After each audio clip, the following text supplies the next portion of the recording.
You've been lied to about self-worth. They told you it comes from being perfect, from fixing every flaw, from always getting it right. But if that were true, why do you still feel like you're not enough? Why do your thoughts race at night, repeating the same old doubts, the same old shame?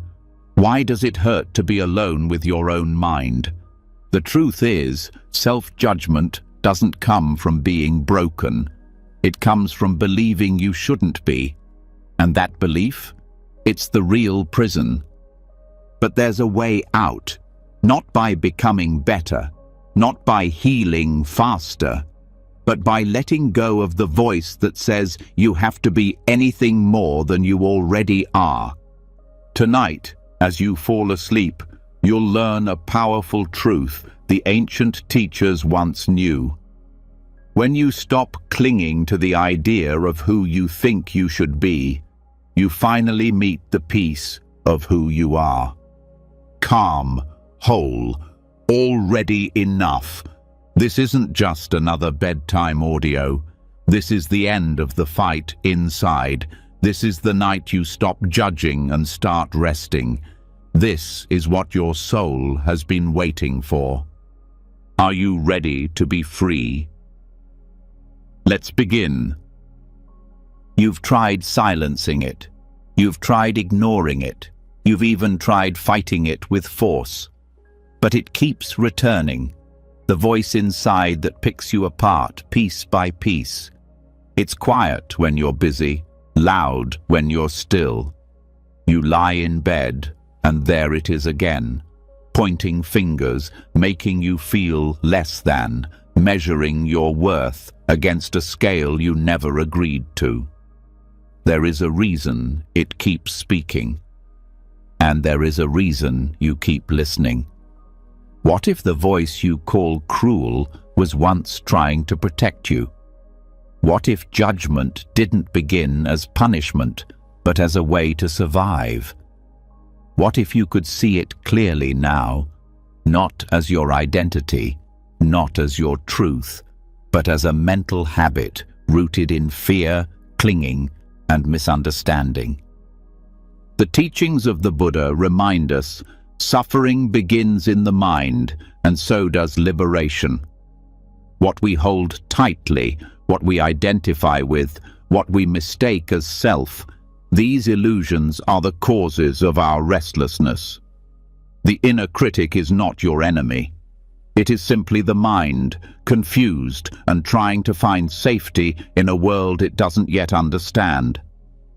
In early life, praise and rejection shaped how you saw yourself. Approval meant safety. Disapproval felt like exile. Long before you knew the word for shame, you felt its sting. This conditioning didn't begin with logic. It began with sensation. Tension in the chest, heat in the face, tightness in the gut. These were the first signals that something was wrong, and the mind, being alert and eager to protect, recorded those moments like a cautious scribe. Each failure, each frown, each moment of being scolded or laughed at became a memory. But more than that, it became a map. A map of what to avoid, what to fix, what to hide. Over time, this map became your guide. It whispered, "Don't speak too loudly, they won't like it. Don't try that, you'll embarrass yourself. Don't rest, you haven't earned it." These thoughts were not born from malice. They were shaped by the fear of not belonging. And in Buddhist teaching, fear is one of the deepest forms of clinging. We cling to control, to safety, to certainty, even if that means clinging to the harsh voice in our heads. Because that voice feels familiar. It gives us rules. It pretends to protect us, but it never brings peace. The inner critic is a product of dukkha, the unease, the stress, the suffering that arises from grasping. It measures everything. It categorizes everything. It separates the self into good and bad, worthy and unworthy, spiritual and broken. But this is illusion. The self, as taught by the Buddha, is not fixed. It is empty of inherent nature. What we call I is simply conditions coming together. Thoughts, sensations, memories, habits, all arising and passing away.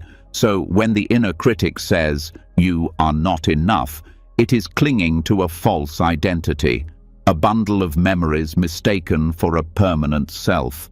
The more we believe it, the more we suffer, not because the voice is true, but because we grasp at it. We take it personally. We defend against it or collapse under it. And yet, none of that is necessary. The practice begins not in changing the voice, but in seeing it, noticing its tone, its timing, its texture. When does it arise? What does it fear? What does it try to control? In mindfulness, we do not resist the voice. We allow it to be seen. With awareness, it loses power, not because we suppress it, but because we stop feeding it. Thoughts need energy. They need belief to stay alive. But awareness is like space. It does not cling. It does not judge. It simply allows. And in that allowing, something shifts. We begin to notice the pattern.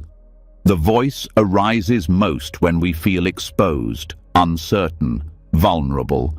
It tries to fix discomfort by pointing out flaws, but discomfort does not need fixing. It needs compassion. Compassion is not pity. It is the direct recognition that suffering is present and the willingness to meet it with tenderness. The Buddha taught that when we meet suffering with aversion, we double it. But when we meet it with mindfulness, we create the conditions for peace. When you hear the inner critic say, "You failed again," you can pause and say, "Ah, suffering is here." Just that. A gentle acknowledgement. No drama, no resistance. This is wise seeing. The kind that pierces through illusion, the kind that recognizes thoughts as just thoughts, sound, energy, passing clouds in a vast sky. And that vast sky? That's your true nature, spacious, unbound, not defined by any one thought or feeling. As we deepen into this practice, something profound happens. We no longer rush to fix ourselves. We stop believing that worth comes from perfection. We begin to rest in equanimity, the calm balance that arises when we no longer cling to praise or shrink from blame. This balance is not cold. It's not indifference. It's a warm, grounded clarity. A stillness that sees all things as they are, without needing them to be different. In this space, the voice of the inner critic softens. It may still arise, but it no longer hooks you. You may hear it say, "You should have done more today," and you simply breathe. Smile. You don't argue. You don't collapse. You just see it, and it passes. And slowly, a new habit is formed, one based not on fear, but on presence. Presence reveals that you are not broken, you are not behind, you are not less than anyone. These ideas are rooted in comparison, and comparison is just another form of clinging. It clings to status, to image, to identity. But all of these are impermanent. They arise, they fade. Nothing you hold on to lasts. This truth is not meant to frighten you. It's meant to free you. Because if nothing lasts, then no label can define you.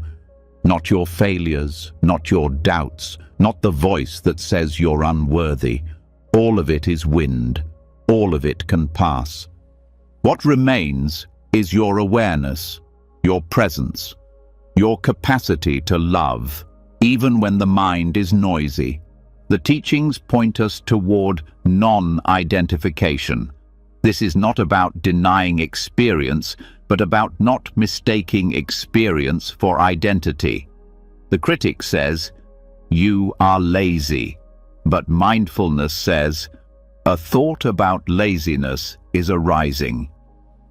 The critic says, "You're a failure," but mindfulness says, "Judgment is here." The shift is subtle but powerful. One keeps you trapped, the other sets you free. This freedom doesn't require perfection. It requires patience. It requires the willingness to return again and again to the present moment, because the present is the only place the critic can be met and understood. In the past, it was formed. In the future, it speculates.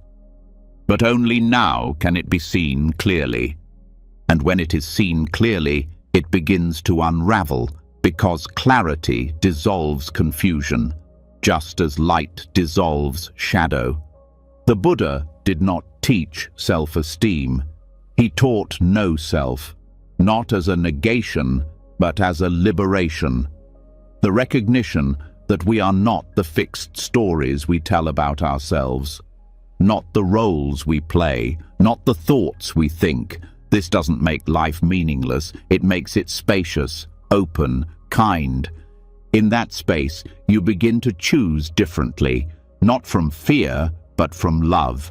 You may still strive, but no longer to prove your worth.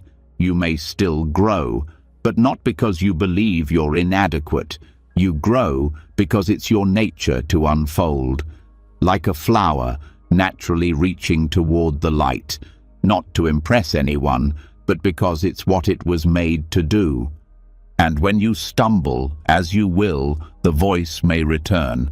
But now you meet it not with fear, not with shame, but with a gentle bow. "Ah, here you are again. I see you, and I will not abandon myself this time." This is the real transformation, not erasing the critic, but creating space around it. A soft field of awareness that holds everything without needing to control it. You are no longer at war with your mind. You are no longer trying to escape what's uncomfortable. You are present. You are still. And in that stillness, you hear something deeper. Not the critic, not even the praise, but the quiet truth beneath it all. You are already free. And tonight, you rest in that freedom. You let go of the voice that says you're not enough. You breathe in kindness. You breathe out tension. And you allow everything to be as it is, because nothing needs to be fixed, only understood, only held, only loved. This is the end of judgment. This is the beginning of peace. And so the voice softened, no longer sharp, no longer heavy, just a passing breeze in the vast field of your awareness. In seeing the critic for what it is, just a survival habit rooted in fear, you stepped into stillness. The tension started to loosen, but still something lingers, a shape in the silence. Not harsh this time, but quiet, polite, often praised, still powerful. It doesn't scream, it whispers, "Be good, do better, don't disappoint." That pressure doesn't come from punishment, it comes from approval. Praise, when misunderstood, becomes its own prison. At first it felt warm, a smile, a kind word, the sense of being seen. When you did well, whether it was in school, at home, or among others, you were noticed, encouraged, rewarded. It felt like love, But soon, that reward became something else, something heavier, not just encouragement, but expectation, not just joy, but pressure. And before you could understand what was happening, your nervous system formed a connection. To be loved, you must be good, not just sometimes, always. This early pattern often hides in plain sight. It looks like discipline, it sounds like motivation, but underneath it is a fragile contract. Be perfect or lose connection. Be impressive or feel invisible. Be agreeable or feel unsafe.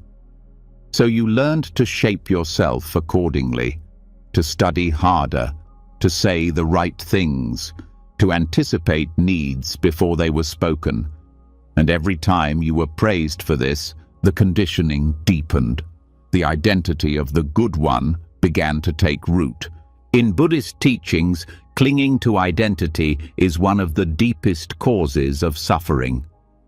When you believe you must be someone in order to be worthy, you are trapped by the illusion of self. A role, a story, a concept. And every moment becomes an attempt to maintain that image. Early praise often locks this image in place. It creates an internal scorekeeper, not one that scolds, but one that monitors. Every move, every tone of voice, every facial expression. This inner judge isn't loud, but it is relentless.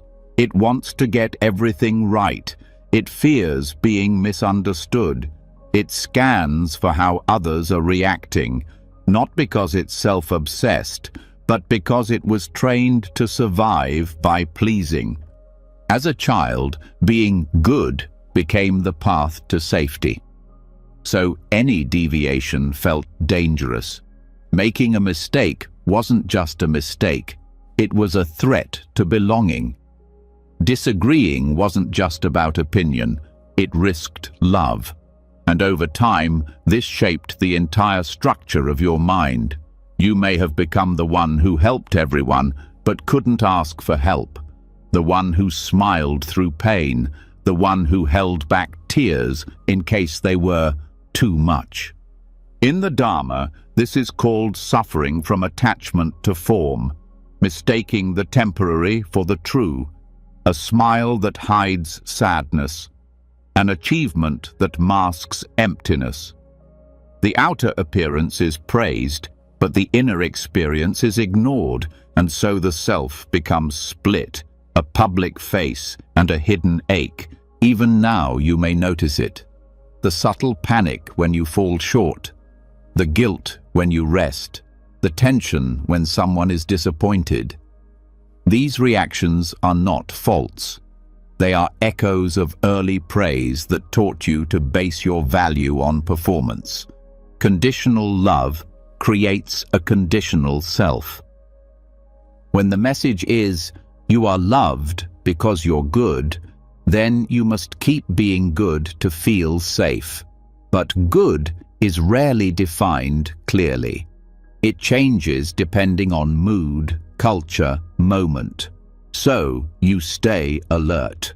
You scan, you adjust, you contort. You become skilled in reading the room, but forget how to read yourself. This is not a moral failure. It's trauma. The trauma of not knowing if your worth will remain when you are simply you. This creates chronic self-judgment. Not because you think you're bad, but because you fear not being good enough.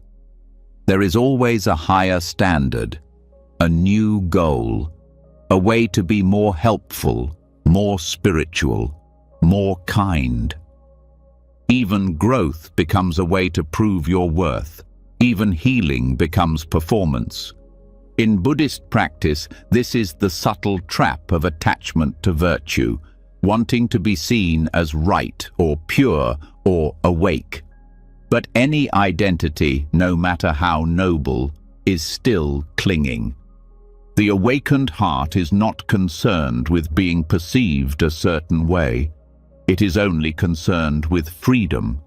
Freedom means letting go of the image. Freedom means resting in the truth that who you are without trying is already whole. But this takes deep undoing.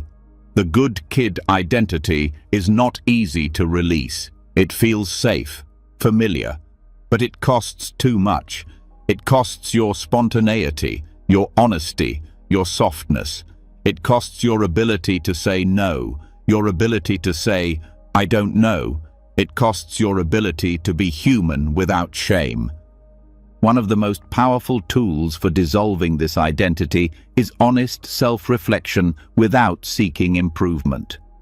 Sitting quietly with yourself, not to find what's wrong, not to fix, but simply to witness, to hear your own thoughts and stay, to feel sadness arise and not justify it, to allow anger without guilt.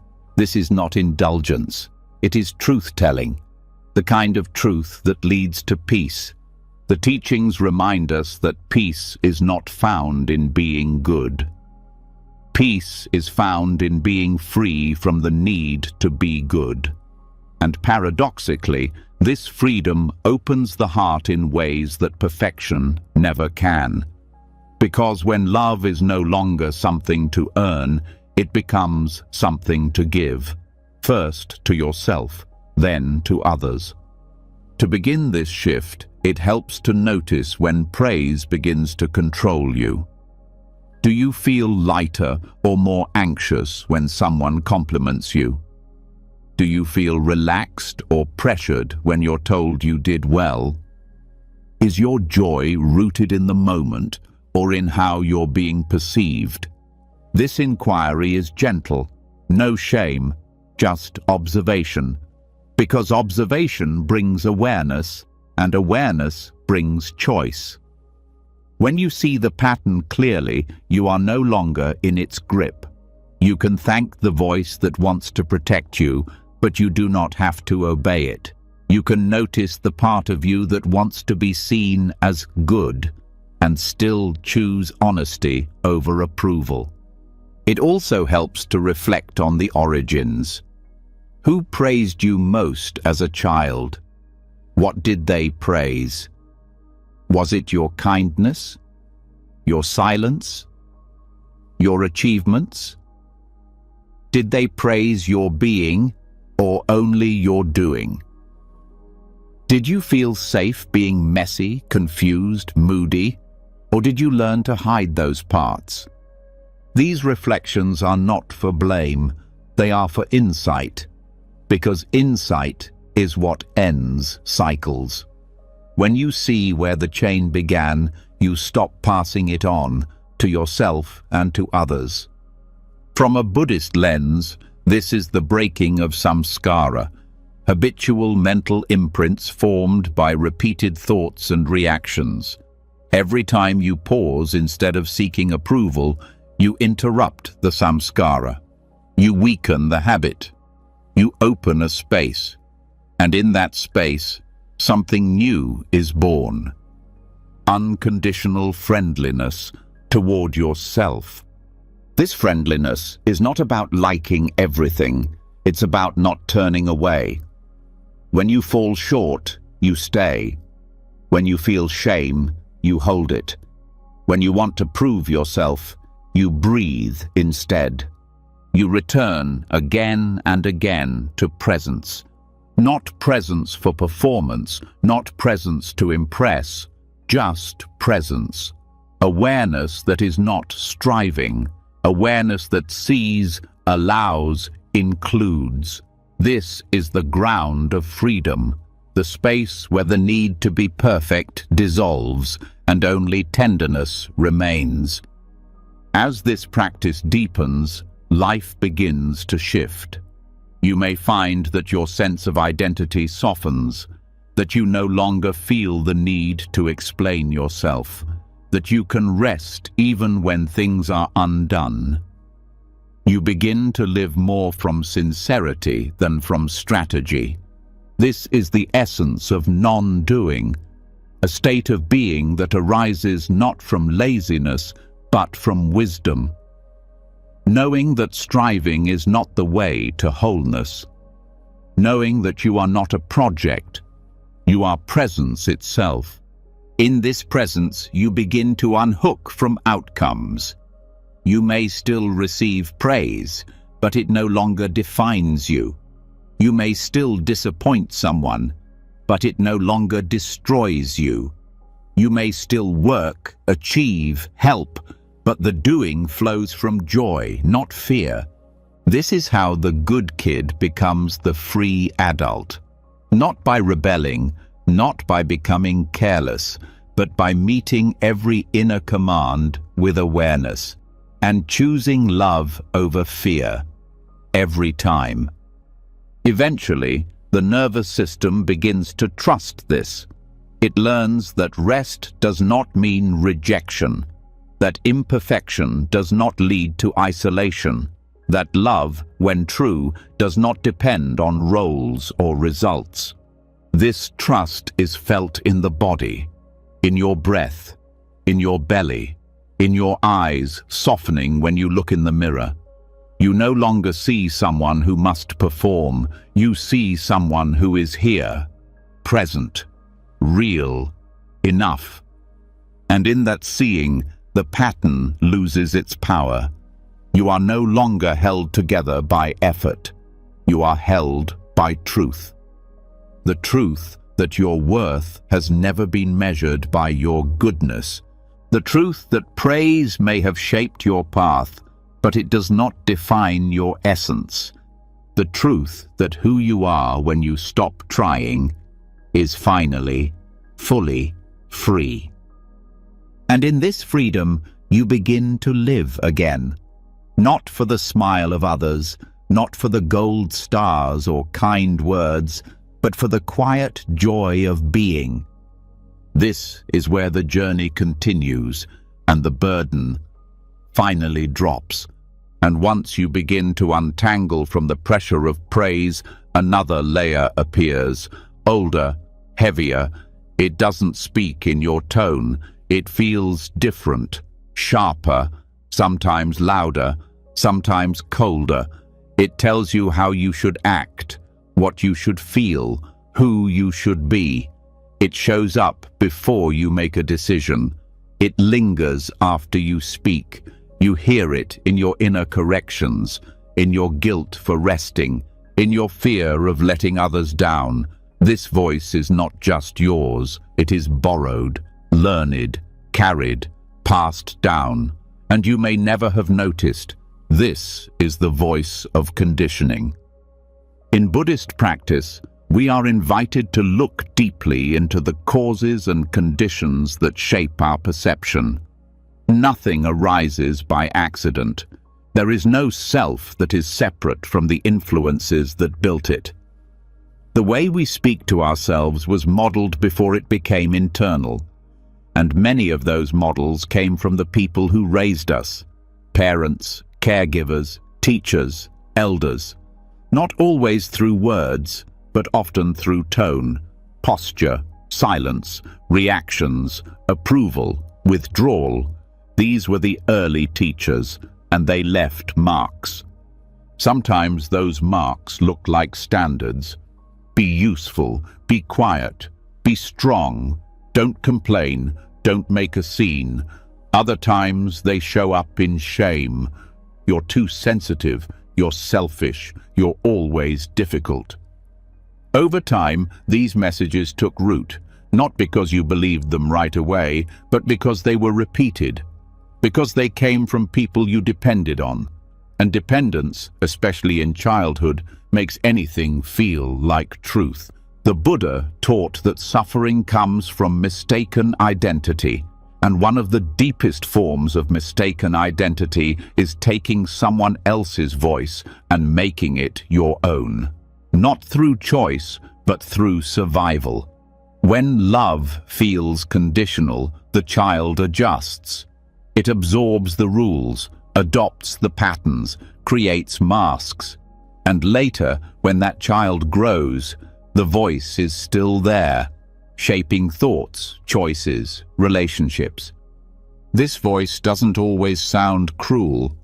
Sometimes it sounds responsible, disciplined, realistic, but it doesn't feel free because it is rooted in fear. Fear of disapproval, fear of rejection, fear of being too much or not enough. These inherited voices form a mental script, one that plays quietly underneath everything you do. You may follow it without question, you may rebel against it, but still feel trapped by it. Either way, it controls the mind until it is seen clearly.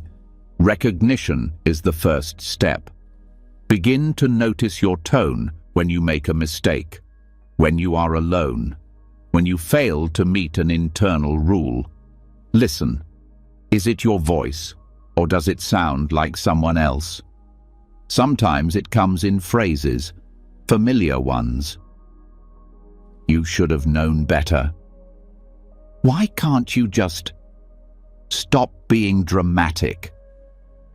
Even if the words aren't exact, the feeling is a tightening, a pressure, a need to justify yourself or fix yourself instantly. As soon as awareness lands, the pattern begins to shift, not through resistance, not through anger, but through presence. This is what mindfulness teaches us, to observe without adding more layers. When you feel the inner voice reacting, pause. Hold the reaction in gentle attention. Stay with the feeling beneath it. Often it is something young, fragile, confused, not wrong, just shaped by fear. You are not here to blame your parents or reject the past. That only strengthens the chain. You are here to see what was passed down so you don't keep passing it forward. This is the work of healing in the Dharma, to recognize the pain that came before and to end the cycle through wisdom and compassion. Compassion means acknowledging the humanity of those who came before you.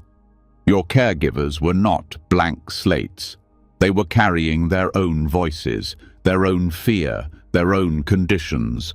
If they judged harshly, it's likely because they were judged harshly. If they withheld love, it's likely because they didn't receive it freely either. This does not excuse harm, but it helps release you from the illusion that it was personal, that you were broken, that you caused it. These are false beliefs that deepen suffering, and the teachings call us to end suffering by ending delusion. Delusion tells you that you are the voice, that your pain is who you are, but awareness shows you that the voice is just a habit, a conditioned sound, empty of fixed meaning. It arises, it passes, like clouds in an open sky. To undo internalized voices, you must bring in a new one, not forced, not fake, but one that speaks with kindness, one that holds you without agenda. This is not positive thinking, this is right view. Seeing clearly that the self is not a fixed object but a process. You are not stuck, you are unfolding. Try speaking gently to the part of you that feels shame. Let it hear something new, something simple. You're allowed to be here. You're allowed to feel this. You don't have to perform anymore. Say it quietly. Say it often. Not to erase the old voice, but to offer an alternative. The more this happens, the more the nervous system learns that safety is possible without perfection, that love can exist without pressure. This is what it means to take refuge, not just in teachings or rituals, but in your own awakened heart, the part of you that watches without judgment, the part of you that has never been touched by fear.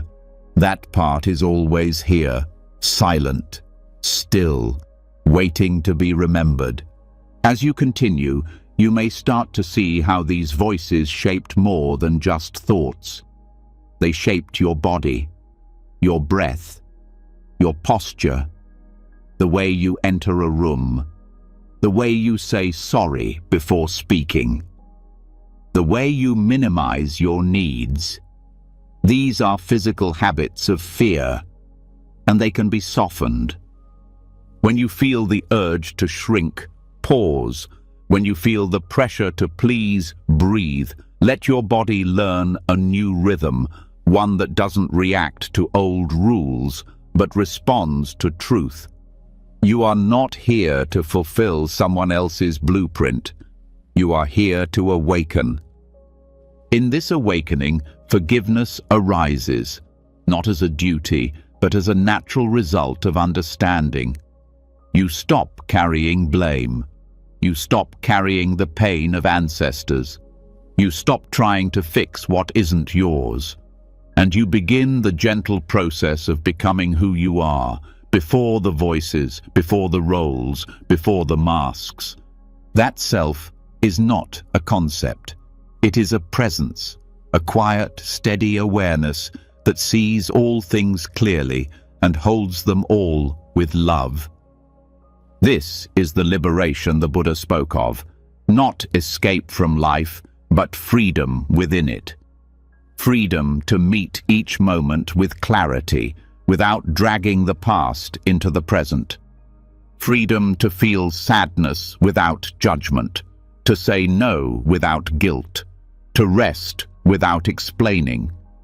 And over time, the voices fade, not because you forced them to disappear, but because you stopped feeding them, you stopped believing them, you stopped reacting to them. They may still echo, but they no longer define you. They are sounds in the distance. You bow to them, and you continue walking. Each step is a letting go. Each breath is a new beginning. And with every pause, the space between you and the old conditioning grows. That space is peace. That peace is your nature, and it cannot be taken away. And so the old voices began to lose their hold, not by force, not by erasing history, but by meeting each inherited pattern with awareness and compassion. There was space now, space between the thought and the truth, space between the reaction and the response. In that space, clarity grew. But clarity is not always what the mind expects. It doesn't always come with lightness. Sometimes, when the noise quiets down, what remains are the feelings you once tried to rise above. The sadness you smiled over, the anger you called unspiritual, the grief you denied in the name of peace. This is where another layer reveals itself, not through judgment this time, but through the mask of transcendence, the urge to avoid discomfort through the language of awakening, the impulse to dress wounds in spiritual words instead of healing them through presence. Spiritual bypassing often looks like progress. It looks like calm, like surrender, like wisdom. But in truth, it is avoidance wrapped in robes. It is discomfort hidden beneath ideas. It begins when pain arises and the mind quickly reaches for concepts instead of connection, when sadness is met with a quote instead of care, when anger is silenced by calling it ego, when grief is labeled as attachment and pushed aside. These are not teachings. They are defenses, soft-spoken, well-intentioned, but still rooted in fear. The Buddha never taught the dismissal of pain. He taught the understanding of it, the full knowing of suffering as the first noble truth, not to condemn it, not to romanticize it, but to face it with honesty and tenderness. Spiritual bypassing breaks this path by pretending to transcend pain without ever meeting it. It uses high ideals as armor. It replaces self-judgment with a polished self-image. Not better, just more subtle. The danger of this bypassing is that it hides behind virtue. It tells you that you should be grateful even when your heart is aching. It tells you to stay detached even when your body is calling for connection. It tells you to let go before you've even held what needed to be felt. This creates a split, a disconnection from truth. You begin to question your emotions. You suppress parts of your experience in order to appear wise. You feel shame for not being at peace all the time, and slowly, without realizing, you replace one kind of judgment with another. This time, the voice doesn't say, "You're not good enough." It says, "You're not awakened enough. You're not peaceful enough. You're still attached." The language changes, but the pressure remains. The striving remains. The sense of failure remains. You believe you're behind on a path that was never meant to be a competition. This is suffering wearing a spiritual mask. In Buddhist practice, mindfulness means seeing clearly, and that includes seeing when the practice itself is being used to escape instead of to wake up. True practice is not about looking good. It is about being real. It meets everything with presence, especially the parts we wish to avoid. When shame is disguised as discipline, it leads to repression. When grief is covered with neutrality, it becomes frozen. When confusion is masked by certainty, it breeds rigidity. These states are not signs of spiritual weakness. They are signs of being human. The path is not about being untouched by life. It is about being fully present with it. Authentic practice does not reject emotion. It makes space for it, not to indulge it or believe every story, but to feel without fear, without narrative, without control. Emotions are not mistakes. They are messengers, temporary, flowing, pointing to needs, wounds, boundaries. When we rush to label them as obstacles, we lose the opportunity to learn from them. The idea of always being high vibration, of constantly staying positive, of never feeling reactive, these are not freedom. They are rules created by the same part of the mind that wants control. True liberation comes from letting go of that control, from allowing anger to arise, to burn cleanly, and to pass without guilt, from letting tears fall without apologizing, from knowing that suffering is not a failure of practice, it is the doorway into it. There is a difference between wisdom and bypass. Wisdom holds pain with compassion. Bypass avoids it with language. Wisdom brings clarity through feeling. Bypass brings numbness through pretense. One opens the heart, the other shuts it quietly. Many people begin to suffer more not because they're off the path, but because they are trying so hard to appear on it. They hold themselves to a spiritual standard that excludes their actual experience. This creates distance between you and others, between you and your own body, between you and the simplicity of being. In the Dharma, the middle way is key.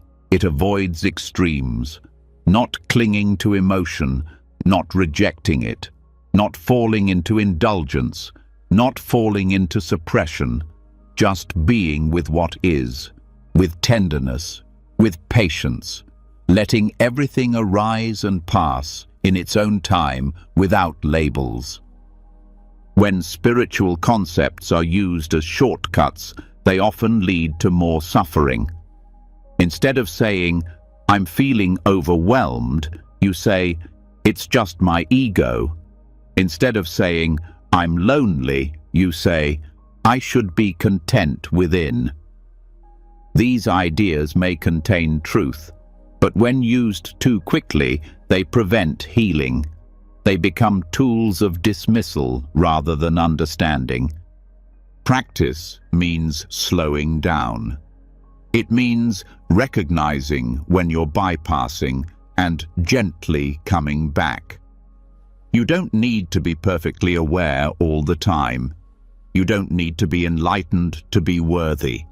You are allowed to be messy, to not know, to contradict yourself, to grow slowly. This is not weakness. This is the soil of real transformation. The more you allow yourself to be real, the more peace becomes possible. Because peace does not come from avoiding difficulty. It comes from not being at war with it. The moment you stop pretending to be somewhere you're not, a great stillness opens. There is nothing to prove, no one to impress. Just this breath, just this body, just this heart, doing its best.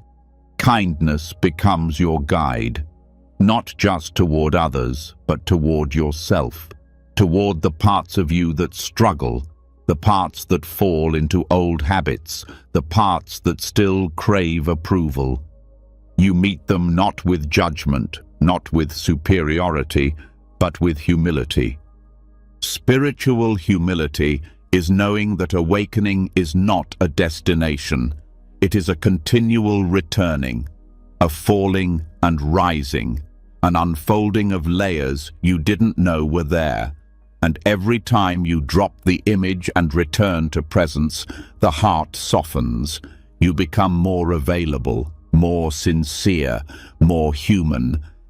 This sincerity is what others feel. It's what brings true connection, not the performance of being enlightened, but the courage to be open, to say, "I'm still learning. I still feel pain. I still forget." This honesty makes space for others to do the same. It ends the cycle of comparison. It ends the race to be the most evolved. The most compassionate beings are not those who deny their humanity. They are the ones who include it, fully, tenderly, without shame. That inclusion is what ends the suffering of the divided self. The one that wants to be perfect while hiding its wounds. Healing happens when there is no more hiding. So begin here.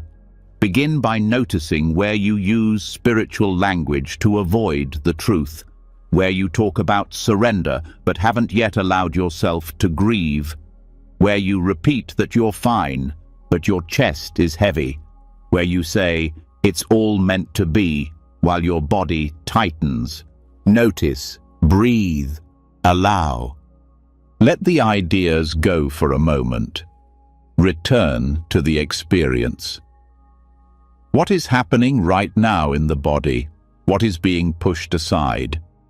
What needs your attention, not your fixing? This is presence. And from this presence, the most profound healing unfolds. Not because you tried harder, but because you stopped escaping.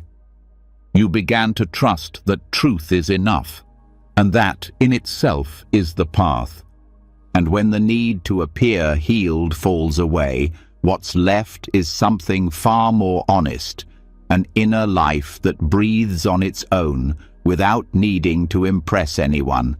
No masks, no pretending, just the truth of being human, moment by moment.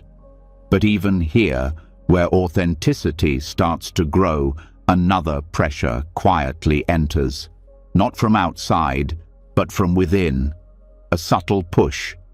A quiet sense that you still need to do more. Become better. achieve peace, fast, evolve quickly, fix everything. It's gentle on the surface, but relentless underneath. This is not the voice of a parent or teacher. It doesn't sound like the past. It sounds like progress, like purpose, like growth. But it carries the same sharp edge, the same undertone of not yet good enough.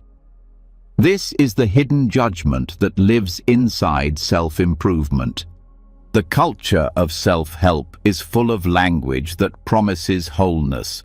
If you just follow the right method, read the right book, listen to the right voice. It tells you that peace is on the other side of productivity. Healing is just one more habit away, and happiness belongs to those who wake up early and never stop optimizing. But beneath that polished surface is a dangerous idea that who you are right now isn't enough. Even the desire to be better can become a form of resistance to what is. Wanting to grow is not the problem. It's the belief that you must constantly improve to be worthy that creates suffering. In Buddhist practice, we are reminded again and again that striving is not the same as liberation. The path is not about becoming something. It is about seeing clearly what already is and letting go of what is false. When self-improvement becomes a task, the mind treats your life like a project. You are no longer someone to be cared for. You become someone to be worked on.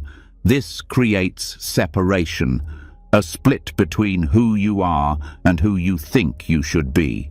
And that gap is filled with pressure, shame, and quiet despair. This kind of striving shows up everywhere.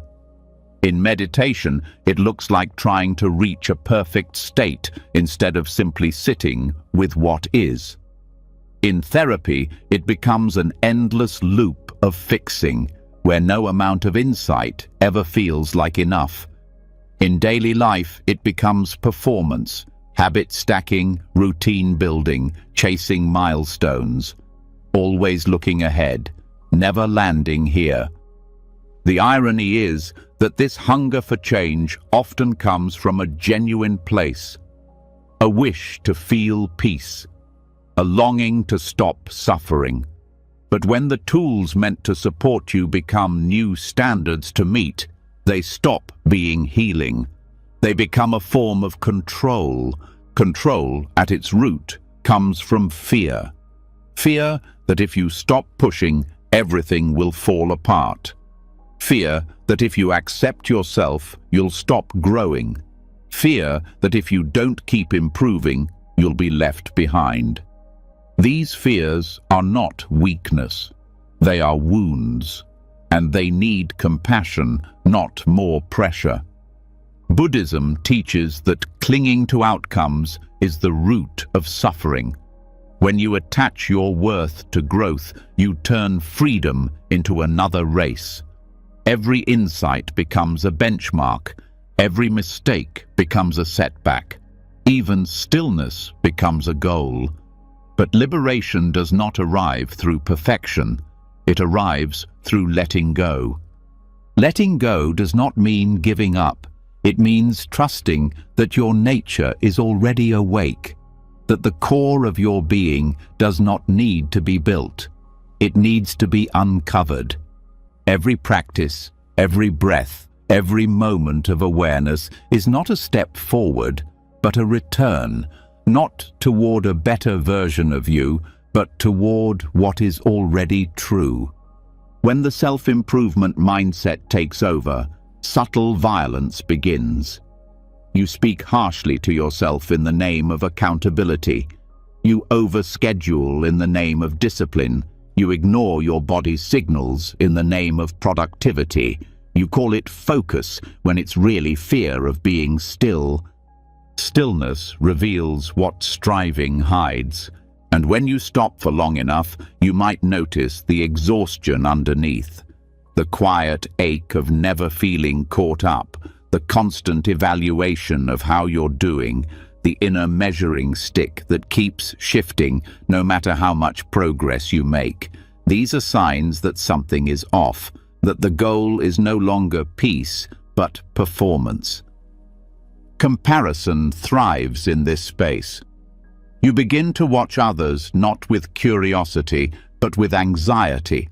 Their routines, their progress, their highlights become mirrors, not to learn, but to judge. You wonder if you're behind, if you're doing enough, if you're falling short. This comparison turns even community into competition. The Dharma reminds us that peace is not found in being ahead. Peace is found in being present, and presence cannot be measured. It cannot be evaluated. It is either here or it is not. To return to presence, you must begin by noticing the pressure. The subtle self-talk that says, "I should be more grounded by now," or "Why am I still triggered?" or "I thought I had healed this already." These thoughts seem useful, but they are judgments in disguise. They are not invitations to awareness. They are punishments dressed as discipline. Real discipline in spiritual practice is not harsh. It is rooted in care. It says, "Come back gently. Try again kindly. Stay even when it's hard." This kind of discipline creates space. It brings softness, not strain. If your growth feels like tightening, something is being held too tightly. You are not here to win at healing. You are not a project. You are a being, breathing, changing, learning, failing, returning, always returning. Not because you're behind, but because returning is the path. When you meet yourself here without needing to add or fix, something subtle opens. A trust. A quiet knowing that nothing essential is missing. That your value is not measured by your output. That your practice is not a product. That your worth is not something to be earned. From this place, the tools of self-help can be used with wisdom. They become support, not obligation. Reflection becomes insight, not self-attack. Mindfulness becomes connection, not performance. Growth becomes natural, not forced. This shift begins with small questions. Does this tool support my heart, or does it make me feel like I need to be someone else? Does this practice open me, or does it make me feel like a failure when I miss it? Do I feel more human or more hollow the more I chase improvement? These questions are not meant to create doubt. They are meant to invite clarity. The path of awakening is not made of rigid steps. It is made of honest moments, over and over. When you begin to release the grip of perfection, you can feel again. You can rest. You can listen to your body and trust what it says. You can respond to your needs without guilt. You can stop when you're tired. You can soften when you're hurting. You begin to live, not as someone climbing, but as someone landing. Landing in the truth that every part of your journey counts. Not just the progress, not just the breakthroughs, but the confusion, the stagnation, the grief. These are not failures. They are part of the unfolding. Just like the lotus grows through mud, your clarity arises through what you once tried to escape. The teachings do not ask you to become something else. They invite you to see clearly what is already here, with warmth, with presence, with patience. That seeing is what transforms, not effort, not pressure, not achievement. You were never meant to become perfect. You were meant to remember your true nature. And as you begin to let go of the pressure to improve constantly, the nervous system starts to trust. It no longer braces, it no longer rushes, it no longer lives in evaluation. It learns to rest in experience, one moment at a time. This rest is not passive, it is not disconnection. It is a powerful returning to reality as it is. No fixing, no branding, just breath, just body, just awareness. And in that awareness, all striving falls away. All that remains is the sacred simplicity of being. Here, now, enough. And when the striving finally softens, when you stop chasing the illusion of constant growth just to feel worthy, what begins to surface is the question most people are afraid to ask. Not, how can I improve? But, why do I keep believing I need to be fixed? Beneath the routines, the goals, the affirmations, and the endless work on yourself, there is often a quiet ache. A belief that something deep within is broken. That your natural state is somehow unacceptable. That healing is a requirement for love. This belief is not obvious. It hides itself in noble language. It says, I'm just trying to be my best self. It says, I'm working on becoming more peaceful. It says, I just need to fix this one part of me, and then I'll finally be whole. But every time you act from the belief that you are not enough as you are, you strengthen the very root of suffering, self-rejection. In Buddhist teachings, suffering is not only pain, it is resistance to what is. And what most people resist is not the outside world, but their own inner experience. Emotions that feel too raw, thoughts that don't match who they want to be, habits that are slow to change. The mind tries to fix these experiences not out of clarity, but out of fear. Because deep down, there is still the belief that if you don't improve yourself fast enough, you will lose love, connection, value. This fixation on fixing becomes an identity. You begin to see yourself as someone who is always in need of work. There's always one more layer to peel, one more shadow to face, one more pattern to heal. The spiritual path becomes a treadmill, not a refuge, and each time you think you've made it, a new flaw appears. The cycle continues. What this cycle hides is a profound truth. Growth does not come from rejection. It comes from inclusion. Not from judging what is wrong, but from meeting every part of yourself with interest and care. The parts that are confused, the parts that make mistakes, the parts that still feel afraid. These are not obstacles to enlightenment. They are the very ground of practice. Trying to fix yourself reinforces the illusion of a separate, broken self that needs fixing. But the Dharma teaches that the self is not solid. It is made of conditions. It arises, changes, and dissolves, just like everything else. There is no fixed you to improve, only experiences flowing through awareness. This is why acceptance is not passivity. It is radical. It is the willingness to say, this too belongs.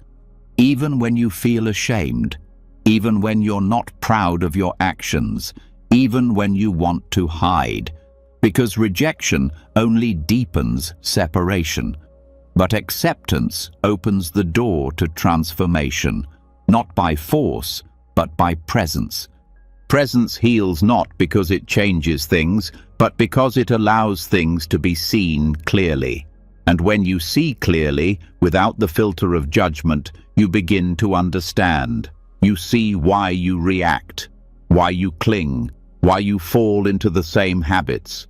Not as flaws, but as responses to pain. patterns shaped by your past, actions born from protection. This understanding gives birth to compassion, not pity, not excuses, but the deep recognition that what hurts inside you needs care, not correction. You stop being the harsh teacher and start becoming the kind witness. You hold yourself in awareness, not because you are trying to escape your pain, but because you are finally willing to feel it. This shift is what the Buddha called right view, seeing through delusion into the nature of experience. And in this view, there is no enemy inside you, no part to fix, only energy to meet, only stories to release, only suffering to cradle until it lets go. Most of the time, self-fixing is an attempt to control discomfort. The mind says, if I change this about myself, then I won't feel anxious or sad or angry. But emotions are not punishments. They are impermanent waves arising from causes and conditions. The more you try to remove them, the more they return. But when you allow them, fully, gently, they begin to dissolve on their own. Acceptance in this way is not giving up. It is stopping the war. It is putting down the tools you've used to reshape yourself and finally listening. It is saying, I trust that this pain is part of the path, and then walking it, not to escape it, but to understand it. When you stop trying to fix yourself, your nervous system starts to relax. The hypervigilance quiets, the inner critic softens. You no longer live in survival mode. You begin to feel safe in your own presence. This safety is not built by changing who you are. It is built by including every part of you, even the ones you were taught to hide. From this place, healing happens naturally, not through effort, but through awareness, not through strategy, but through surrender. The heart opens, not because you forced it, but because you finally stopped closing it. And this opening creates space, space to feel, space to rest, space to be without agenda, without proving, without fixing. In this space, love arises, not as a goal, but as a state. Love that is not dependent on your progress. Love that is not a reward. Love that is simply there because you are alive. This is the path of true freedom, and it does not begin with discipline. It begins with gentleness, with turning toward the parts of you that hurt and saying, you don't have to change, you only have to be seen. When the urge to fix arises, you meet it with curiosity. What part of me feels unworthy right now? What am I afraid will happen if I don't change this? What pain am I trying to avoid? These questions don't need quick answers. They are invitations to sit, to breathe, to stay. Because staying with discomfort is the way it transforms. Running from it keeps it frozen, but presence melts the ice. Even the desire to be spiritual can become a form of rejection. You want to be kind all the time, calm all the time, wise all the time. But these are not who you are. They are passing states, useful when they arise, but not something to grasp. Because when you try to be spiritual instead of being present, you are still trying to become someone, still chasing, still clinging. Buddhist teachings point again and again to non-attachment, letting go not only of things but of ideas, letting go of the story of who you think you should be, letting go of the ideal version of yourself, letting go of the goal of being whole. You are already whole, even in your confusion, even in your mess. even in your fear. That wholeness is not perfection, it is inclusion. It is the full circle of your experience held in compassion. The deepest healing comes when there is nothing left to fix, only love left to give. So the next time you hear yourself say, "I need to change," pause, listen, breathe. Ask yourself, can I love this too? And if the answer is no, that's okay. Meet that no with kindness. That too is part of the path. Because acceptance is not a destination, it is a practice, over and over, breath by breath, learning to stay, learning to feel, learning to trust. And in that trust, something profound happens. You stop trying to get somewhere. You stop measuring your progress. You stop using your life as a checklist. You just live, fully, gently, presently. And that presence becomes your home, not a place to arrive at, a place to rest in, always available, always enough, always free. And when the weight of fixing begins to lift, when you start to feel the space where self-rejection used to live, something unexpected can rise in its place. A heaviness that doesn't come from striving, but from somewhere deeper. Not the pressure to improve, but the feeling that even rest, even joy, even simply being alive is too much. It shows up as guilt with no clear cause, suspicion of your own needs, doubt in your right to feel okay. This is not laziness or lack of discipline. This is pain stored for years in silence. This is trauma that went unseen. Many who carry deep self-judgment are not failing at healing.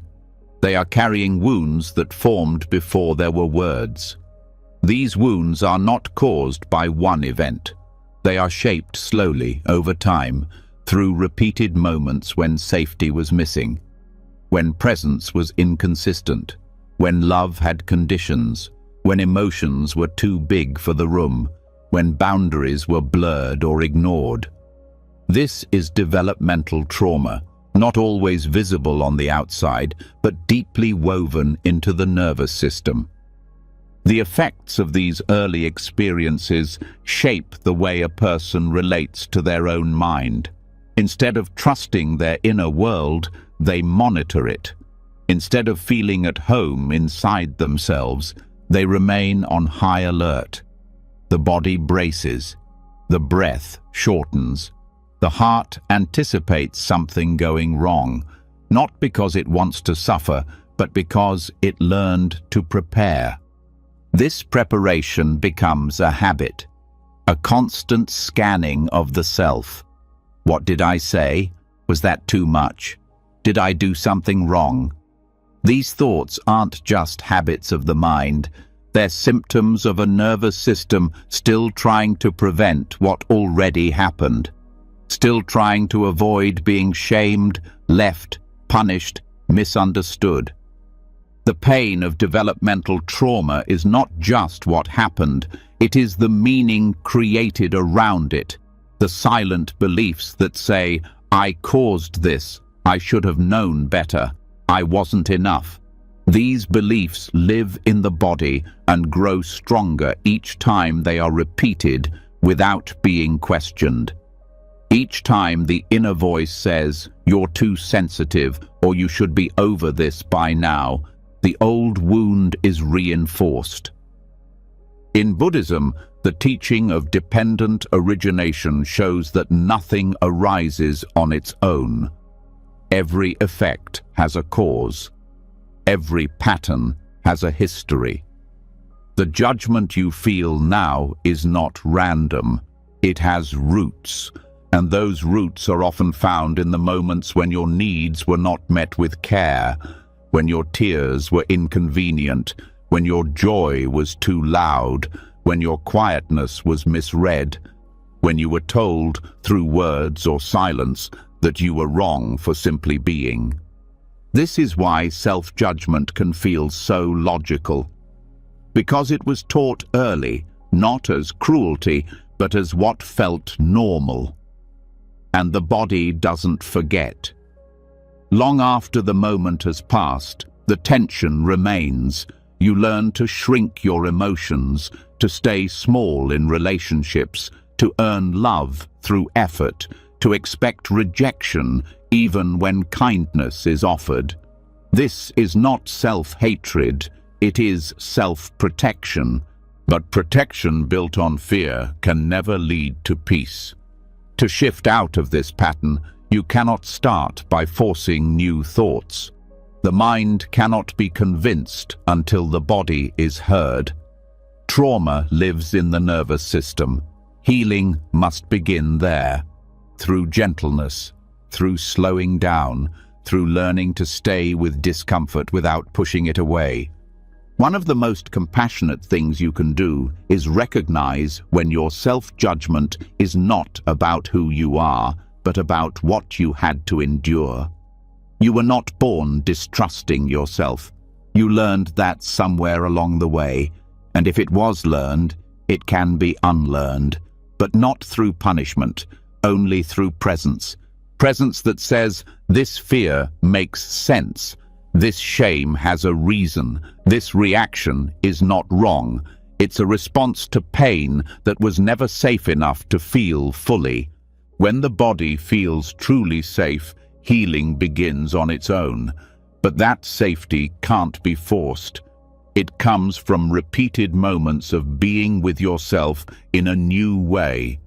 Not demanding, not fixing, just witnessing.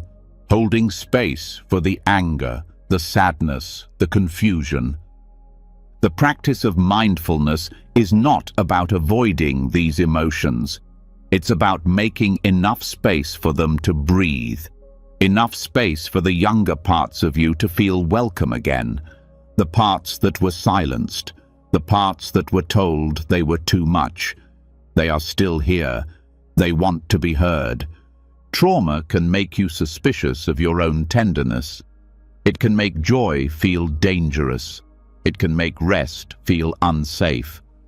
But you can reteach your body that these experiences are allowed, that you do not have to earn ease, that you do not have to prove your right to exist.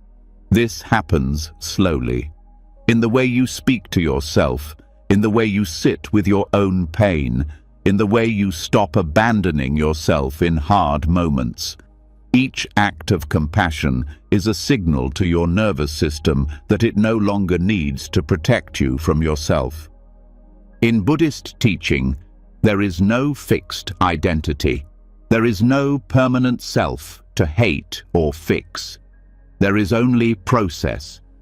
Conditions are rising and falling. Pain can be transformed not because you force it, but because you stop clinging to the story that it defines you. The story of being too much, the story of being unworthy, the story of needing to constantly be better. These are not truths. They are survival strategies from another time. They kept you safe, but they no longer serve you. You do not heal by escaping these stories. You heal by bowing to them, by listening, by asking, what are you protecting me from? What part of me felt abandoned? What part of me didn't get to speak? This inquiry is not meant to be answered quickly. It is meant to open something, a new relationship with the self, one where judgment is replaced by understanding, one where shame is softened by truth. Your body holds memories your mind can't name, but those memories do not need to be solved. They need to be felt. They need to be included. You are not broken because you react. You are not behind because you carry pain. You are human, with a history, with reasons. And when you begin to honor those reasons, you stop fighting with your own nervous system. You stop pathologizing your feelings. You start treating yourself like someone worth protecting, not from life, but from the belief that you are wrong for how life has shaped you. This shift is not dramatic. It is quiet. It is in the breath you take before reacting. It is in the pause between the trigger and the story. It is in the softness you offer yourself after a hard moment. These are not small things. They are rewiring. They are the undoing of years of fear. The mind may still whisper doubt. The old thoughts may still arise, but you no longer give them the final word. You meet them with presence. You meet them with care. You say, yes, this pain is real. And also, I am more than this pain. The more you stay, the more you trust. The more you trust, the more your body begins to rest. And in that rest, self-judgment loses its grip. Because there is no longer anything to defend against. You are here, and you are enough. Even with the pain, even with the scars, especially with the truth of what you've carried. This is not a weakness. This is your strength. You survived. And now you get to live differently. Not by avoiding the past, but by relating to it with new eyes, with new breath, with new kindness. Not because it's easy, but because it's true. Because who you are beneath the trauma has always been whole. And now that wholeness gets to be seen, without judgment, without shame, without needing to be fixed, just as you are. And once you begin meeting your pain with gentleness, once the fear of your own reactions softens, a quieter layer starts to emerge. It doesn't come with loud thoughts. It doesn't demand attention. It lives underneath the tension, buried in stillness. A feeling that you've done something wrong, even when you haven't. A discomfort with joy. A heaviness that settles when things go well. This isn't just anxiety. This is guilt that has no clear beginning, and behind it, there is grief. Grief that never had space to be felt. Grief that had to be hidden, silenced, or turned into something else. When grief is not allowed to move through the body, it doesn't disappear. It changes form. It lingers in the background, slowly transforming into self-blame. You start to wonder if you were supposed to handle it differently. If you missed something, if it's your fault that it still hurts. And this confusion creates a cycle. The sadness returns, and instead of recognizing it for what it is, you believe it's a sign of failure. You start apologizing for your emotions. You start feeling guilty for still being affected. This is how unresolved grief turns into a lifelong guilt loop. In Buddhist understanding, pain is not wrong. Sadness is not weakness. They are natural responses to change, to loss, to impermanence. But in many early experiences, sadness is not met with presence. It's met with discomfort, with dismissal, with pressure to move on. When this happens enough times, the mind learns that grief is unacceptable, that to feel deeply is to be a burden, that to mourn is to be too much. So it adapts, it hides the sadness, it forces composure, and over time it forgets that anything was lost at all. But the body remembers. The body always remembers.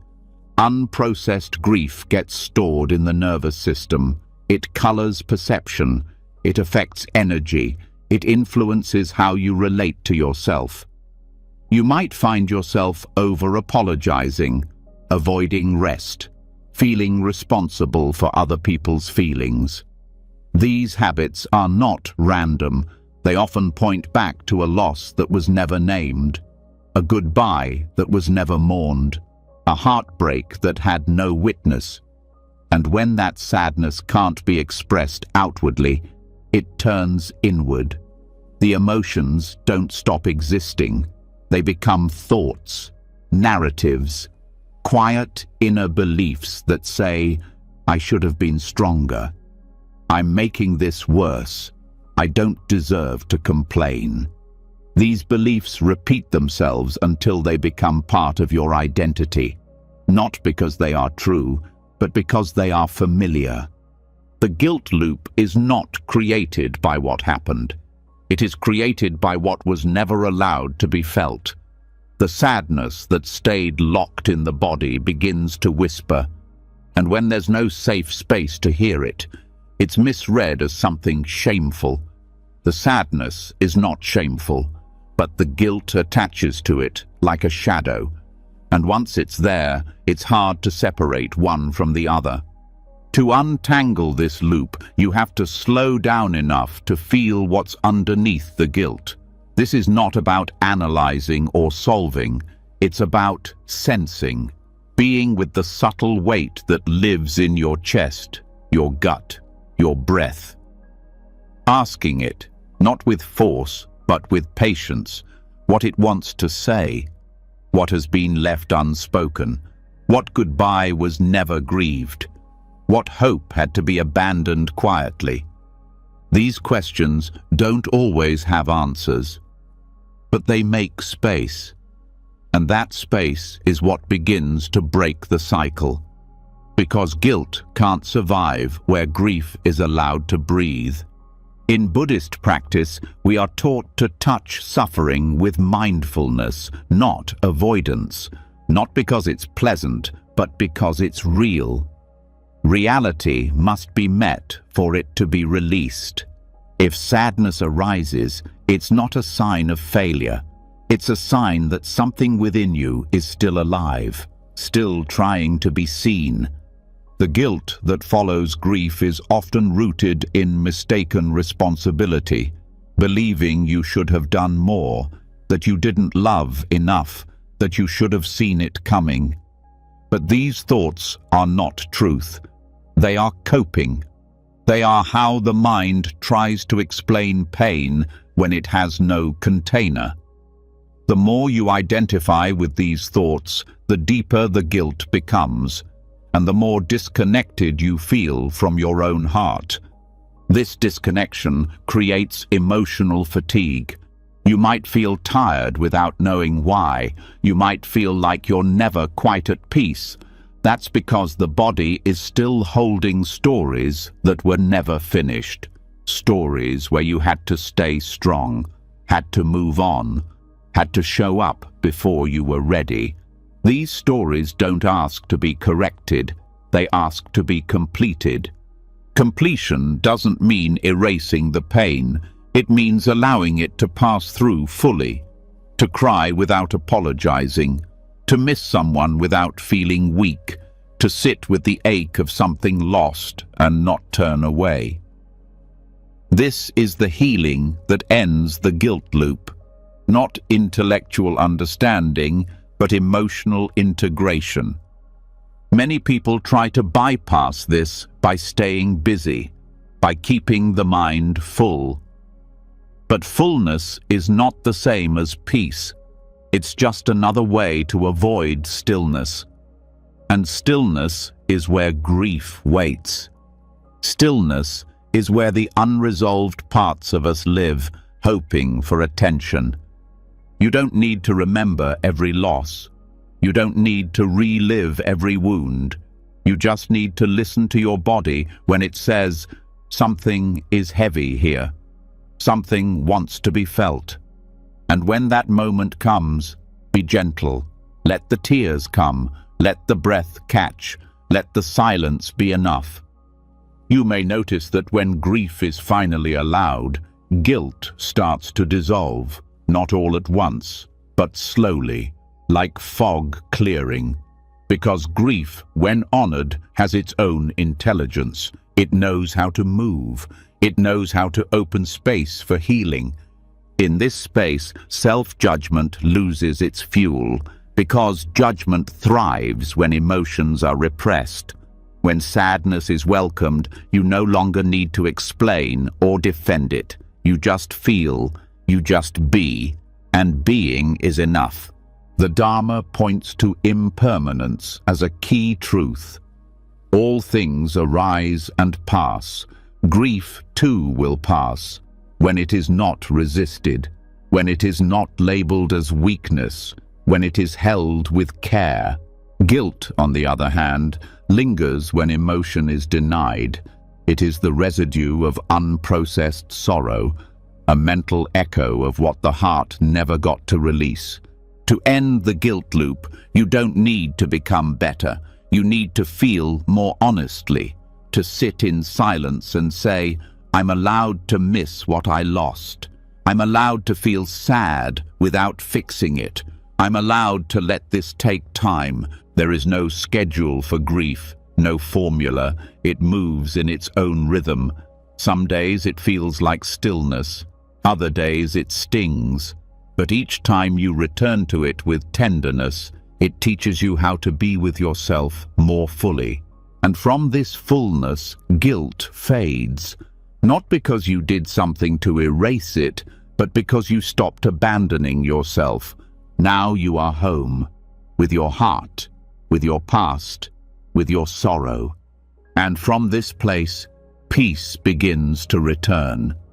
Slowly, quietly, with every breath that says, I no longer need to carry this alone. And when the weight of guilt finally begins to loosen, when sadness is no longer mistaken for weakness, but seen as a form of truth, a deeper clarity begins to unfold. You begin to see that much of what you rejected in yourself didn't originate in you. It came from what others could not accept. The grief wasn't just about loss. It was also about the parts of you that had to go missing in order for you to be accepted, praised, or loved. You didn't just lose people or places. You lost access to parts of your own being. And now, in the quiet that follows feeling, those parts begin to stir. They return not with noise, but with tension, with emotion you can't name, with impulses you've learned to silence. These are not flaws. They are fragments of self that have waited patiently for you to come back. In Buddhist practice, wholeness is not about perfection. It's about inclusion. And yet, most people live in an internal split, a war between who they think they should be and who they actually are. This conflict does not always feel violent, but it creates exhaustion. It takes energy to pretend, to hold back emotion, to monitor how you speak, feel, respond, and even love. The effort to seem whole becomes the very thing that prevents wholeness. Shadow work is the path of ending that war. It is the practice of turning toward what has been pushed away, not to indulge it, not to justify it, but to understand that nothing you carry is outside the circle of your humanity. Every reaction, every pattern, every urge you're ashamed of has a story, has a root, has a cause. These parts do not ask to be praised, they ask to be known. Many of the traits you judge in yourself, anger, envy, selfishness, pride, are often just responses to earlier suppression. If you weren't allowed to say no, anger became unsafe. If you were taught to always give, the desire to receive feels selfish. If you learned that sadness caused withdrawal, you became overly cheerful. These responses kept you safe in the past, but they also buried parts of you. What's buried doesn't disappear, it becomes unconscious. It shows up in defensiveness, in projection, in overreaction. You may find yourself judging others for traits you secretly carry. This isn't hypocrisy. It's unconscious identification. Buddhism calls this ignorance, not in a moral sense, but in the sense of not seeing clearly. Shadow work invites you to see clearly, not to judge, but to understand. To begin, you must first notice what you avoid in yourself. What feelings make you uncomfortable? What traits in others trigger you most? What aspects of your identity do you hide from those closest to you? These are doors to the shadow, and when you begin to open them, it is not chaos you find, but truth. You may find that your anger protects your boundaries, that your envy reveals buried desire, that your sadness is connected to compassion, that your pride is trying to guard worthiness. None of these qualities are inherently bad. It is their repression that causes suffering. When you disown a part of yourself, it doesn't disappear. It acts out in hidden ways.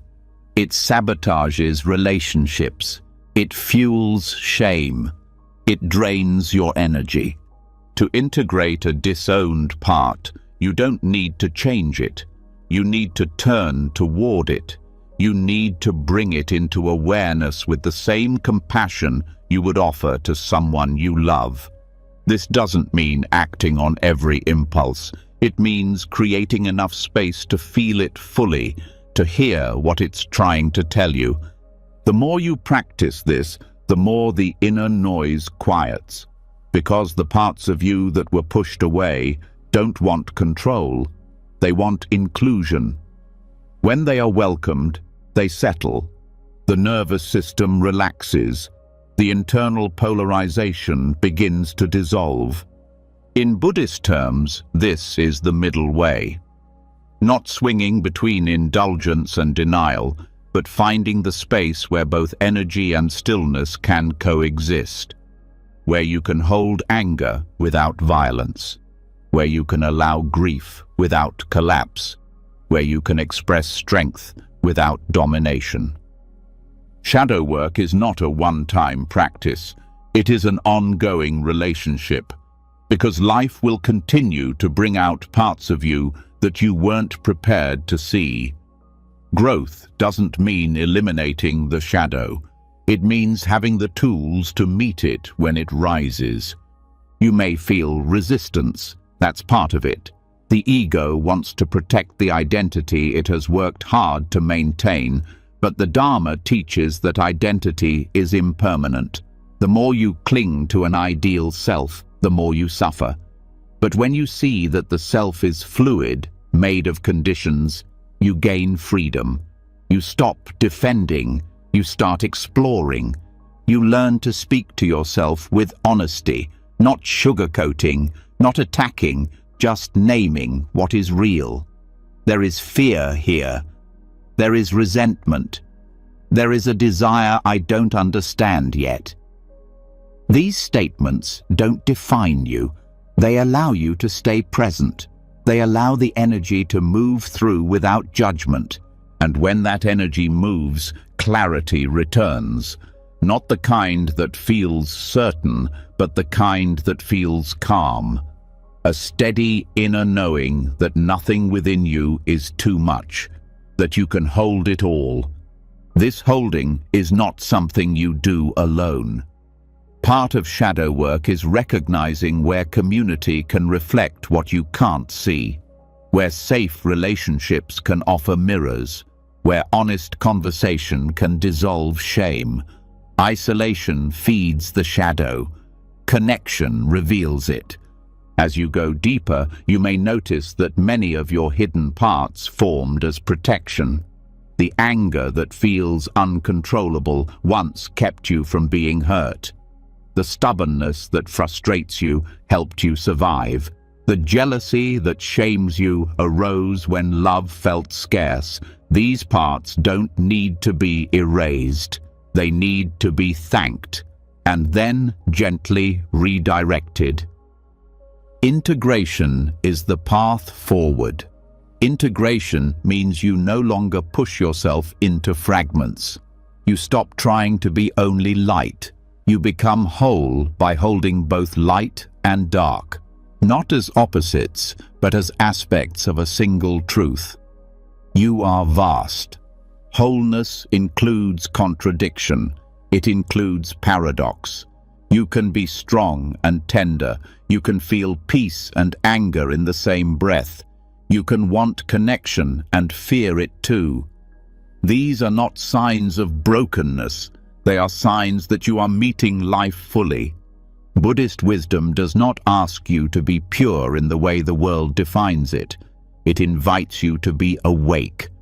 And being awake means seeing everything clearly, without running, without pretending, without choosing only what feels comfortable.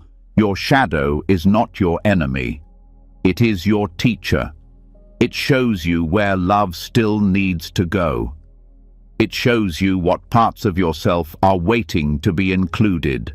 And each time you turn toward it, each time you stay present instead of pushing away, you bring that love home. That home is not perfect. It is real. It is lived. It breathes. It breaks and rebuilds. And in every breath, you become more honest, more rooted, more at peace. Not because the war is over, but because there is no longer a war, only a return, over and over, to what has always been yours. And once the hidden parts are no longer feared, once you stop running from the traits that were once pushed into silence, you begin to feel something unfamiliar. A stillness that does not rely on control. A presence that no longer hides. But even here, where wholeness becomes possible, something subtle pulls at you. A thought, a glance, a reaction. Not about yourself directly, but about someone else. Their life, their timing, their ease, their success. You begin to measure again, not with harshness, but with comparison. And the suffering returns, disguised as evaluation. Comparison doesn't announce itself loudly. It arrives as curiosity, as observation, as a quiet sense of something missing. It tells you you're doing fine, but someone else is doing better.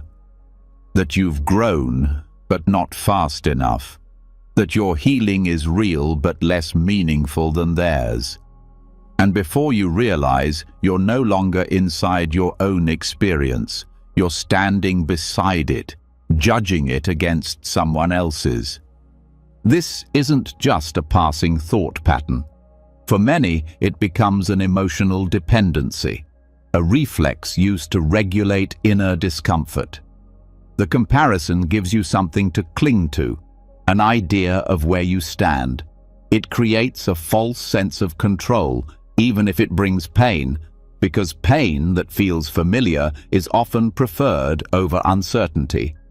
In the Buddhist view, this is another form of clinging. The mind tries to stabilize itself by attaching to ideas of better and worse, higher and lower. It wants to know where you belong, who you're ahead of, what you're missing. But this grasping at meaning through others is a kind of hunger, one that cannot be satisfied. At its root, comparison arises from disconnection. When we are not fully present with our own direct experience, we start looking outside for reference points. We ask others to silently tell us how we're doing, but they never really can. Their lives are shaped by different causes, different wounds, different timelines. The illusion of sameness is just that, an illusion. And yet, comparison continues. Because it's practiced so often, it becomes automatic. You don't even know you're doing it.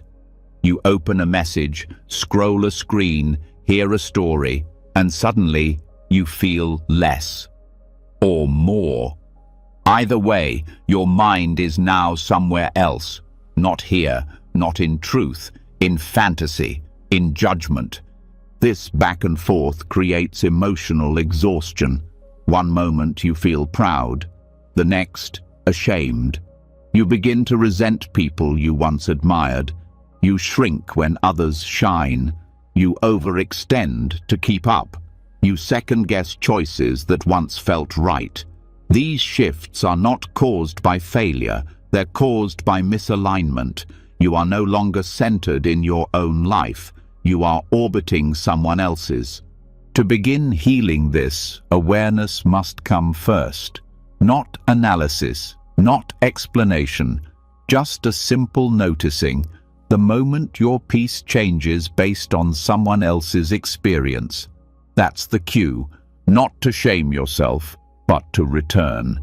The practice becomes recognizing comparison as a signal, a redirection, a moment to come back into presence. You don't break comparison by convincing yourself you're better.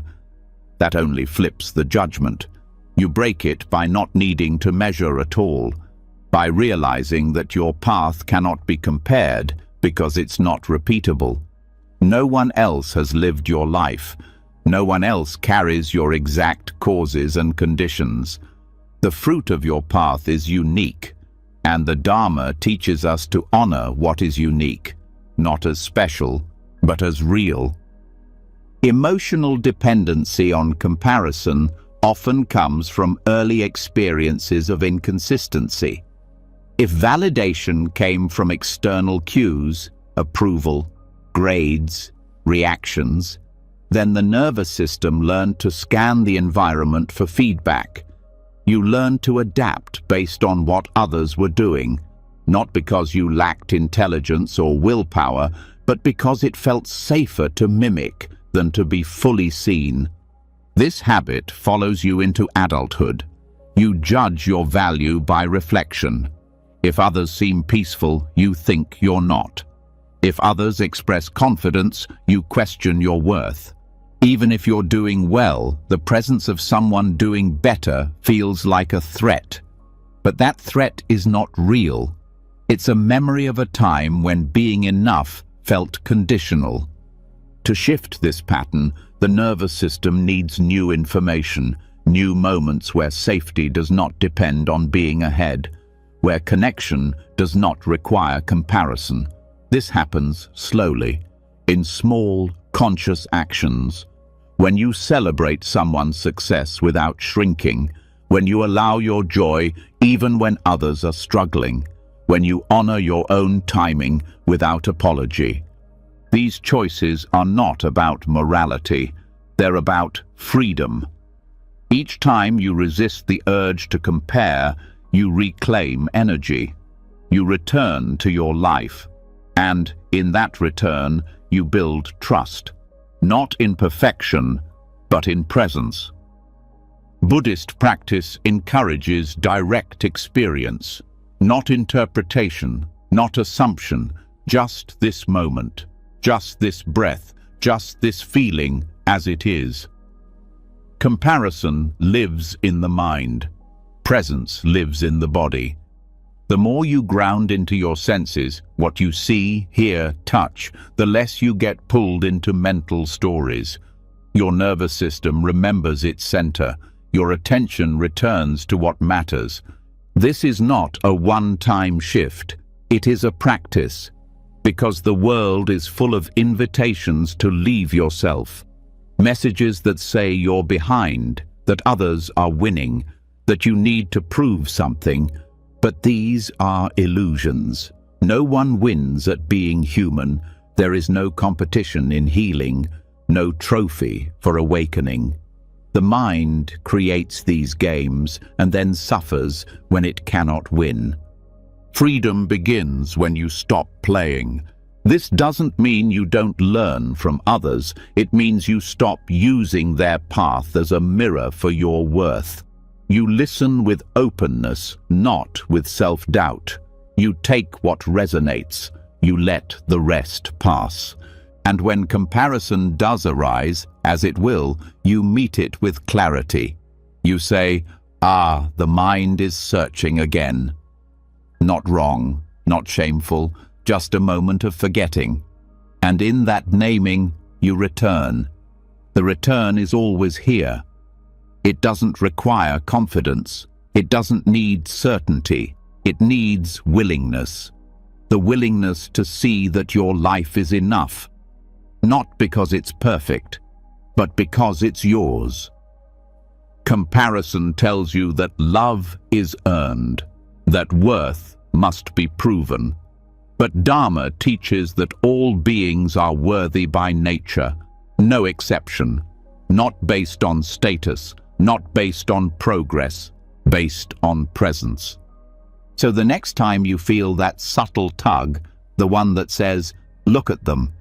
What does that mean about you?" Pause, exhale, and ask a different question. What do I need right now to feel connected to myself? That question breaks the cycle, and each time you ask it, each time you follow it, you take another step out of dependency, out of mental grasping, into presence, into your body, into truth. And from that truth, comparison no longer has power.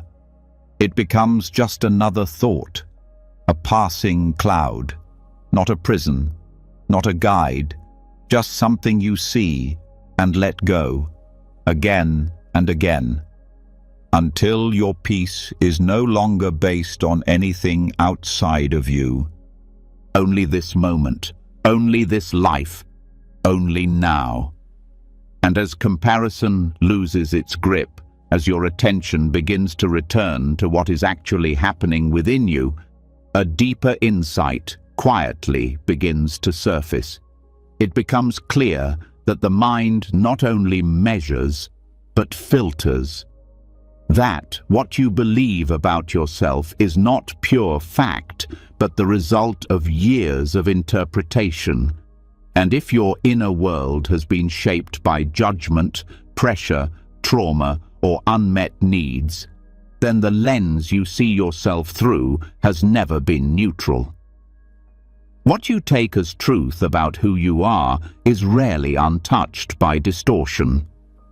The belief in objectivity, the idea that your self-perception is accurate or fixed, is one of the most subtle traps in the inner journey.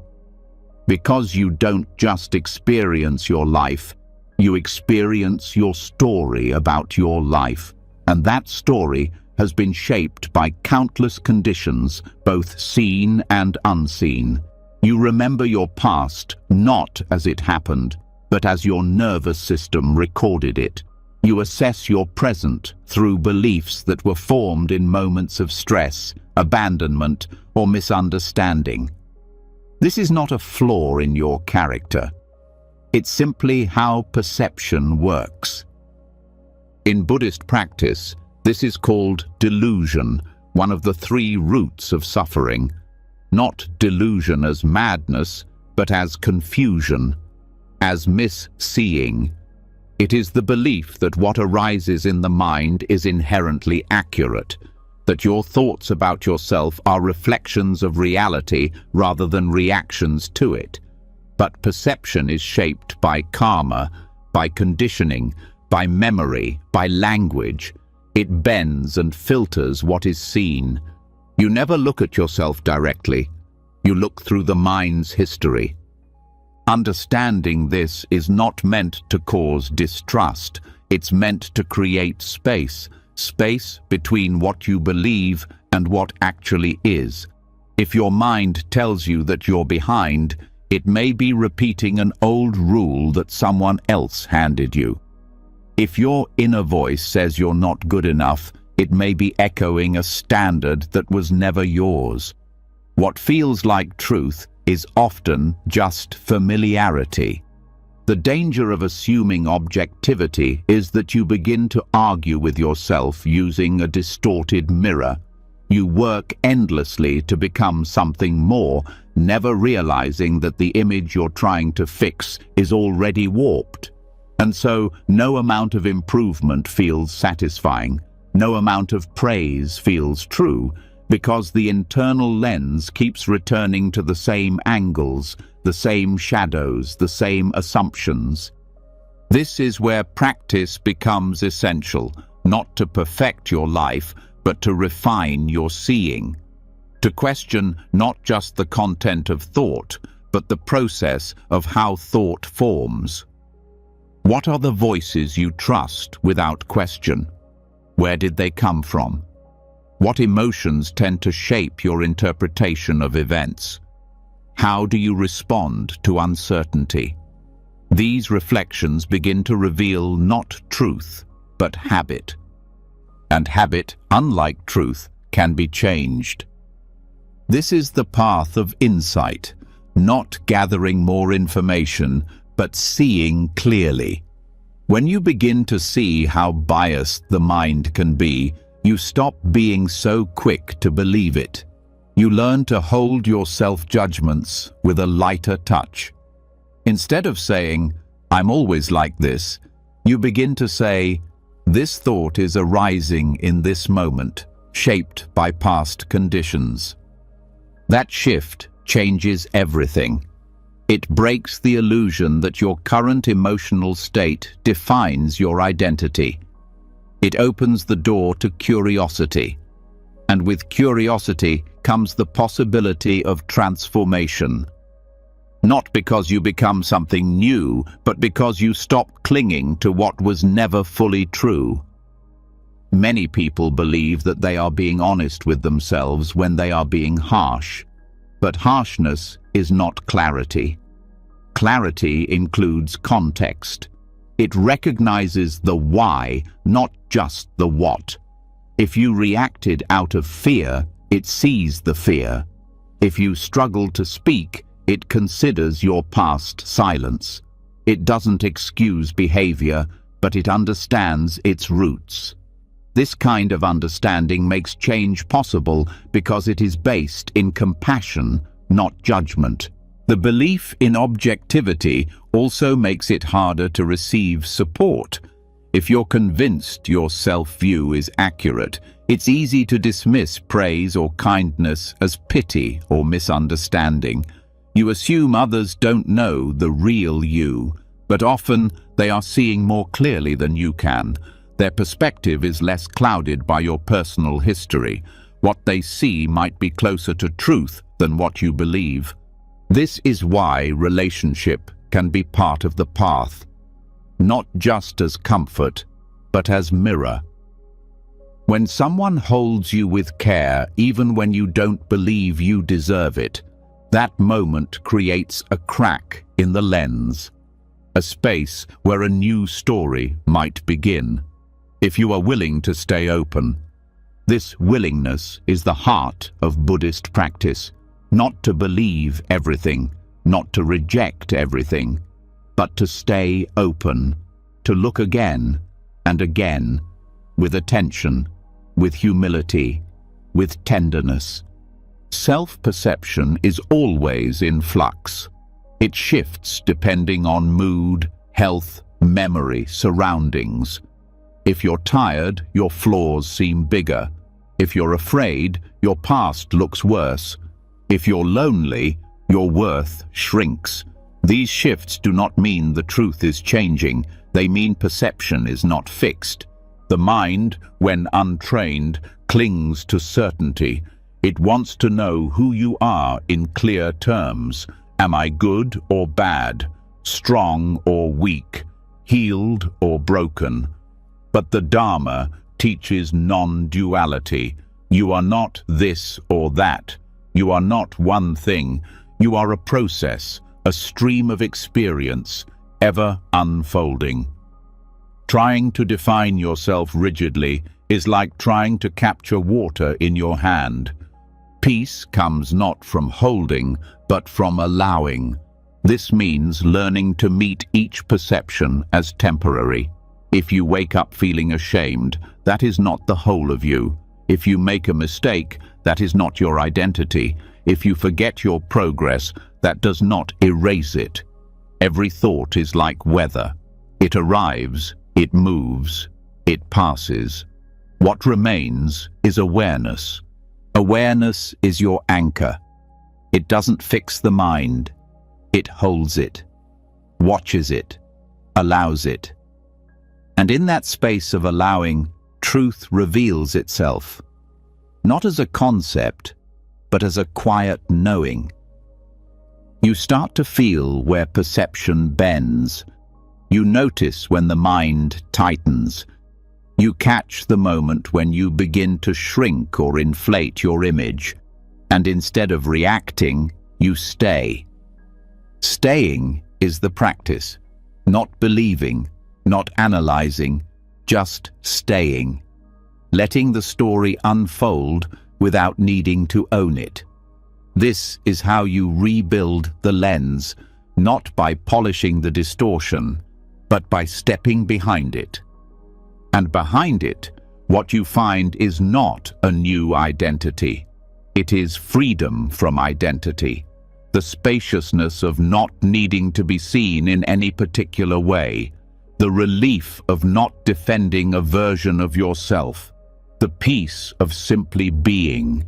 And from this peace, your actions begin to change. Not because you're forcing them, but because they come from a place of deeper understanding. You stop reacting from fear. You stop performing for approval. You start responding with care, with patience, with truth. This is not a perfect state. It is a lived one. It doesn't mean your perception becomes flawless. It means you no longer believe it blindly. You treat it as part of the experience, not the source of your worth. And in that shift, the internal pressure lessens, the stories loosen, the fear of being misunderstood fades, because you are no longer trying to be understood through a lens that was never accurate to begin with. You are just here, awake, willing to see, willing to be seen, not through the eyes of the past, but through the stillness of now. And in that stillness, everything changes. Not because the world is different, but because you finally are. And as the lens of self-perception softens, as you begin to step back from the stories you once believed were facts, there is another pattern waiting underneath. One that doesn't live in the mind alone, but in your daily actions, your pace, your pressure, and the way you relate to time itself.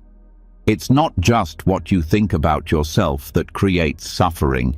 It's what you believe you must do in order to be enough. The belief that worth is something you earn, not something you embody. That your value lives in the results you produce, the milestones you reach, the approval you gather. This is the trap of achievement, and it is one of the most accepted and praised forms of self-judgment. The achievement trap is not always loud. It often feels like focus, motivation, discipline, but underneath it holds a quiet urgency, a sense that stopping means failing, that rest is dangerous, that unless you are proving your worth in visible ways, you are wasting time. And with every unchecked item, every accomplishment, every goal met, there is only a brief relief before the next one appears. You may feel productive, even praised, but still there is no real peace, because the measuring never ends, and the self you are trying to justify never feels stable. This pattern begins early, often in childhood, when love feels linked to performance, when attention follows achievement, when you are rewarded for doing, not simply for being. And even if this wasn't intentional, the nervous system records the pattern. It remembers that praise follows progress, that presence follows excellence, that rest follows results. Slowly, doing becomes your language for belonging. And when belonging is tied to effort, you forget how to be still without guilt.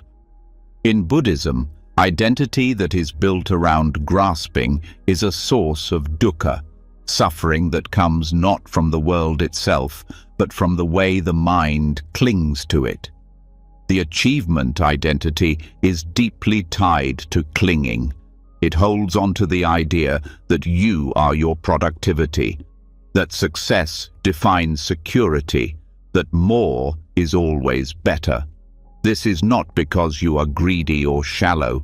It is because the inner emptiness that comes from feeling unseen looks for something to hold.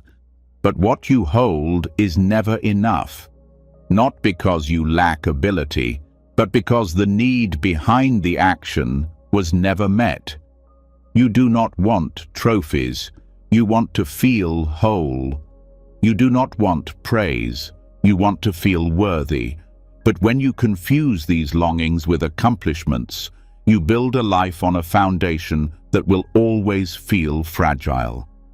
The nervous system, driven by unhealed expectation, pushes forward in an effort to prevent shame. And when the pressure is too high, you feel anxious. When it lifts, you feel numb. There is no joy in arrival, only a quiet demand to keep going. This is why burnout is not just physical exhaustion. It is the soul's fatigue from having to prove itself again and again. To begin to unhook from this pattern, there must be a shift in how you define value. In Buddhist practice, your worth is not conditional. It is not built on roles or results. It is inherent in your awareness itself. Awareness is not something you earn. It is who you are beneath the striving. But this is difficult to accept at first, because when you've been praised for your achievements, it feels dangerous to stop. If your identity has been built on doing, then slowing down can feel like disappearing. This fear is valid. It must be met with care. Begin by noticing where your sense of self tightens, where you feel urgency, where you judge your day based on how much was done, where rest feels earned, not allowed. These are places where achievement has replaced presence, and these are the places that need the most compassion. Compassion does not mean abandoning responsibility. It means detaching identity from performance. You can still work, you can still create, but not from pressure, from clarity, from love, from a place that knows you are not doing this to become enough. You are doing this because it flows from who you already are. When the need to prove yourself ends, the quality of your actions changes. They become less frantic, less tied to outcomes, more rooted in meaning, more responsive than reactive. And when mistakes happen, you no longer collapse, because your worth is no longer tied to being flawless. This shift also changes how you relate to others. When you unhook from achievement, you stop measuring people based on their status, titles, or productivity. You begin to value presence, sincerity, kindness, silence, the traits that cannot be posted or quantified. And in doing so, you create space for connection that isn't performative. This creates an internal spaciousness. You begin to recognize that so much of what drives overachievement is fear, fear of being invisible, of being forgotten, of being replaceable. But these fears only grow when ignored, and when faced with love, they soften. The next time you feel the urge to do more to feel better, pause. Ask yourself, who am I without this task, without this goal, without this checklist? The ego may panic, but awareness will remain. And in that awareness, there is enoughness. Buddhist wisdom teaches that clinging leads to suffering, but it also teaches that release is possible, that freedom does not come from effort, but from letting go. Letting go does not mean quitting. It means disentangling your identity from outcomes. It means doing what you do with full presence, but without needing it to define you. This also means welcoming failure, not because it feels good, but because it is part of the human experience. When your identity is built on achievement, failure feels like death. But when you are grounded in presence, failure is just change. It becomes feedback, not condemnation. This unhooking takes time. It requires practice. But every time you rest without guilt, you send a signal to your nervous system that worth is not earned. Every time you say no without needing a reason, you teach your body that boundaries are safe. Every time you sit in stillness without reaching for your next task, you rebuild trust with your own being. Eventually, you no longer need to justify your existence. You simply live it. And in that living, you find something the achievement trap could never give you. Peace that does not rely on accomplishment. Joy that arises from simplicity. A sense of being that cannot be taken away by failure or loss. This is the gift of unhooking, not a smaller life, but a more honest one, not a slower mind, but a freer one, not less effort, but less fear. And in that freedom, your actions become more impactful, not because you need them to be, but because they are no longer clouded by self-judgment. You show up as yourself, fully, openly, without apology. This is not a destination. It is a way of walking, one step at a time, one breath at a time, letting go, returning, trusting, again and again, until your life becomes not a project, but a home.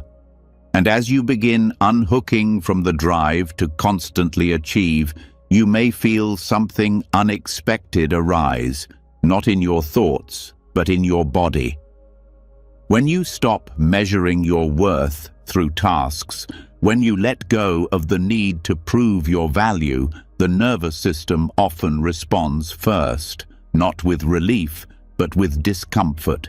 Stillness can trigger unease. Rest can bring tension. You've spent years pushing through pain, tightening around pressure, carrying invisible weight. Once the striving slows, your body starts to speak. And what it says is honest. Self-judgment doesn't just live in the mind, it lives in the body. In your shoulders, your gut, your throat, your breath.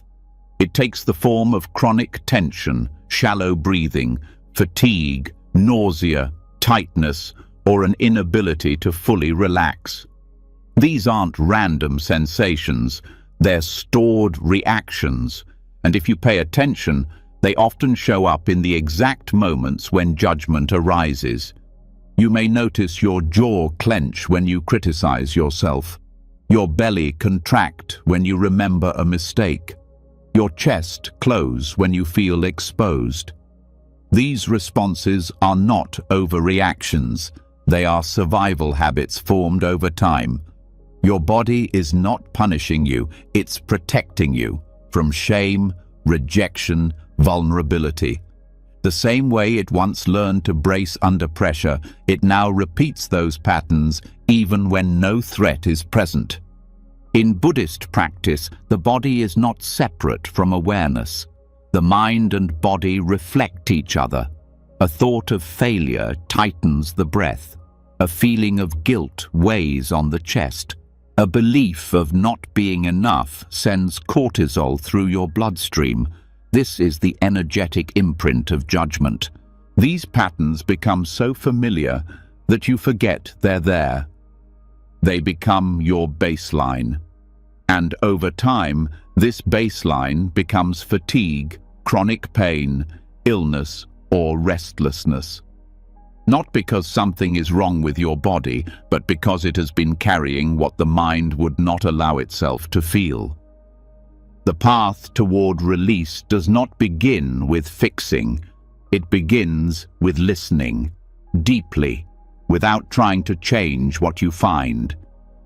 Bringing awareness to the body's signals is the first step in untangling the energy of judgment, not to control them, but to witness them, to feel the heat, the tightness, the buzzing, the dullness, not as enemies, but as messengers. You may start by tracking how your body responds to specific types of thoughts. When you say, "I should have done better," what changes? Does your posture collapse? Do your fists clench? Does your breath stop? These physical shifts offer insight into how the body holds internal dialogue. When you catch this, don't correct it immediately. Stay with it. Sit or lie down. Place your hands where the sensation is strongest. Breathe into it. Name it gently. Tightness, fear, shame, pressure. When you name it, you begin to create space around it. And space is what allows energy to shift. Self-judgment is rarely neutral. It always brings contraction. When your body contracts, your capacity to be present shrinks. You begin to move from reaction, not choice. You speak quickly. You disconnect from your center. You stop hearing what your body needs. This is why the energetics of judgment matter. They disconnect you from the inner guidance system that knows how to return to balance. Healing begins by restoring that connection. One way to do this is through grounding, not as a technique to escape judgment, but as a way to anchor into what's real. You might feel the soles of your feet on the floor, press your hands against your thighs, soften your jaw. Let your spine rise naturally. These simple actions return you to the present moment where the body lives, not the future where the critic projects, not the past where shame echoes. Another practice is shaking, not forcefully, but with presence. Animals shake instinctively after a threat to release excess energy. Humans have forgotten this, but the body still holds that wisdom. If you feel overwhelmed by self-judgment, stand up and shake your hands, your legs, your torso, gently, rhythmically.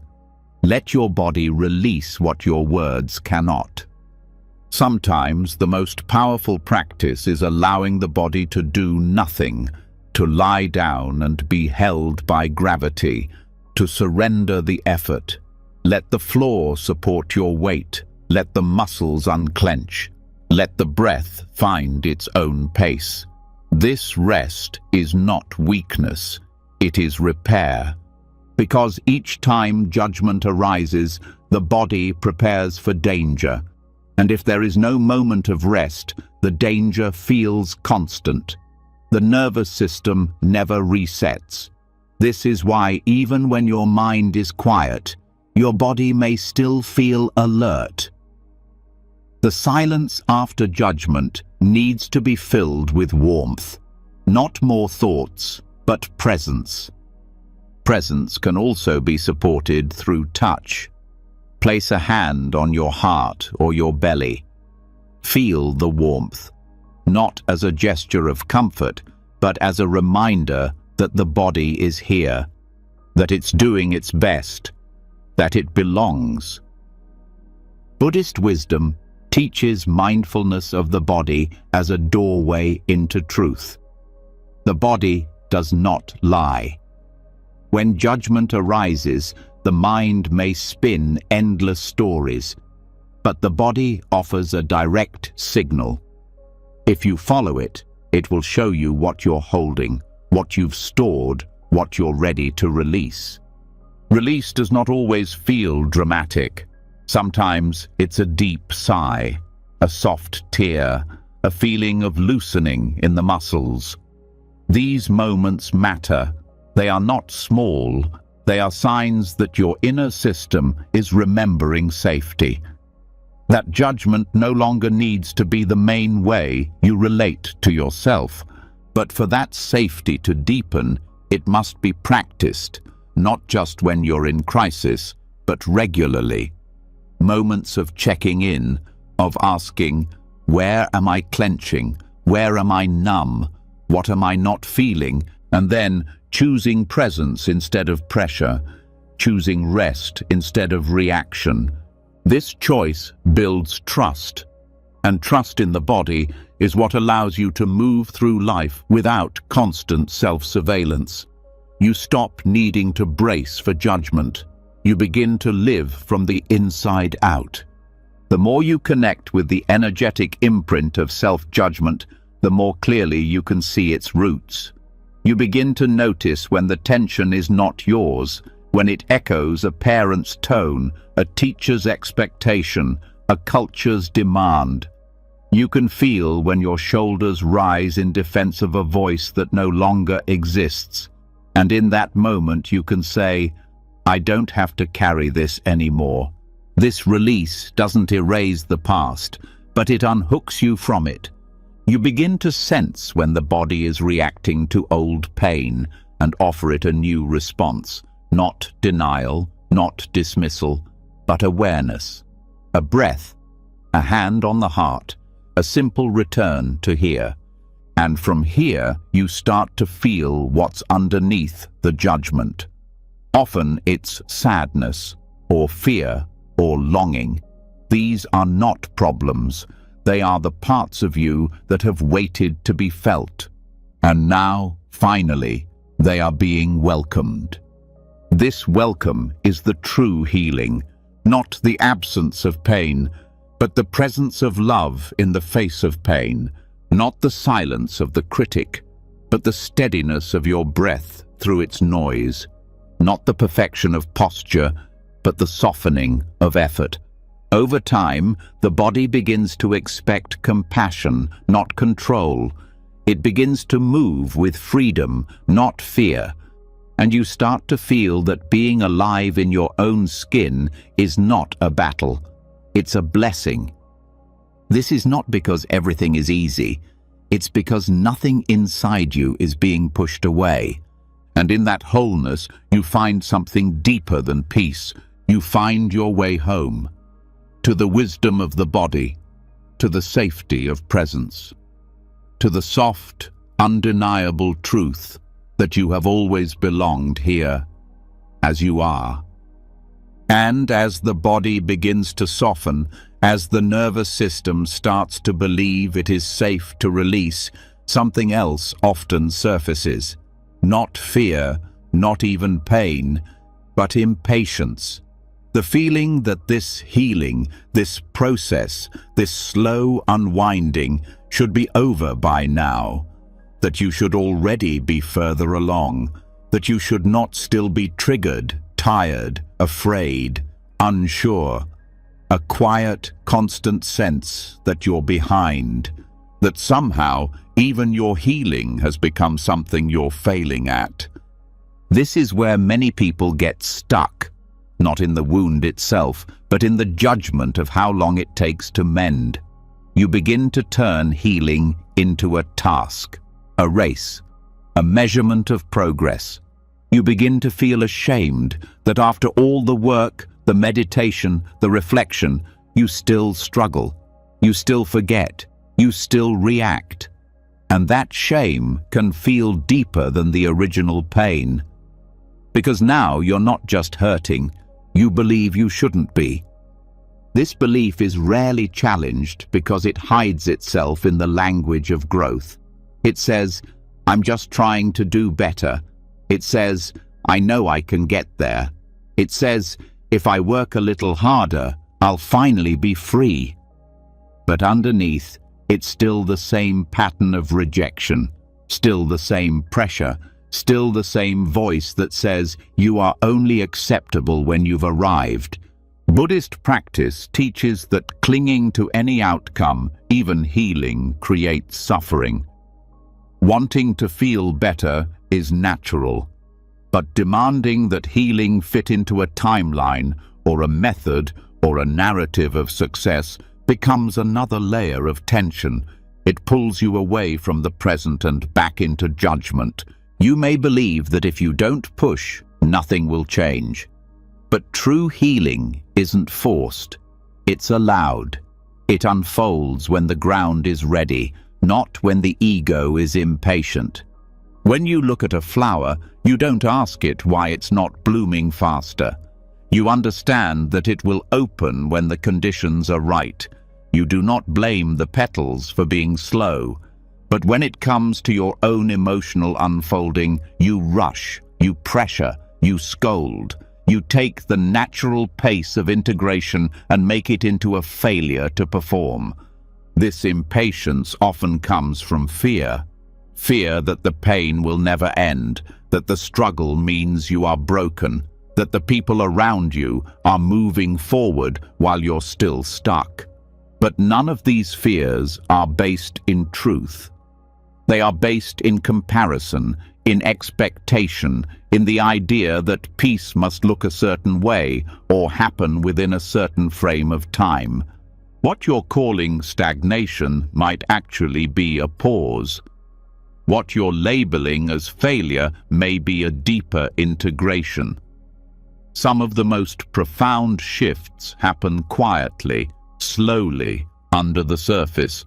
They don't look impressive. They look like rest, like silence, like moments when you do nothing except breathe through what used to break you. Forgiveness is the medicine for this impatience, not because it fixes the pace of healing, but because it dissolves the war within it. Forgiveness says, I'm allowed to be in process. I don't need to rush. I don't need to justify where I am. I don't need to reach some spiritual milestone to deserve peace. When you forgive yourself for not being fully healed, you stop turning your wounds into moral failures. You stop seeing your triggers as proof of inadequacy. You stop needing to perform enlightenment. Instead, you meet yourself with truth. You acknowledge where you still carry pain, not as a sign of defeat, but as a sign of honesty. This honesty brings relief, because the more you pretend to be further along, the more energy you spend on holding up the illusion. But when you drop the illusion, when you say, yes, I'm still learning, everything softens, the pressure lifts, the breath deepens, the heart opens. Buddhism doesn't ask you to be healed, it asks you to be aware, to stay, to witness. That is the path. That is the discipline. To not abandon yourself when the old wounds rise again, to sit with them without labeling them as regression. There is no regression. There is only returning, again and again. And in those returns, something changes. You start to notice the subtle ways you have grown, the reactions you now pause before feeding, the boundaries you didn't know you were allowed to hold, the moments when you speak with more clarity, more care, more compassion. These are not dramatic. They are foundational. But if you're only looking for grand signs of progress, you'll miss them. Healing is not a performance. It doesn't require applause. It doesn't look the same each day. It includes the days when you're tired, when you cry unexpectedly, when you forget everything you thought you learned. These moments are not setbacks. They are part of the process. They show you where your love is still needed. Self-aggression during healing often comes from the belief that pain is wrong. But in the Buddhist path, pain is part of life, not as punishment, but as a teacher.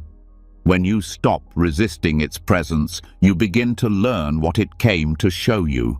Not all pain is meant to be solved.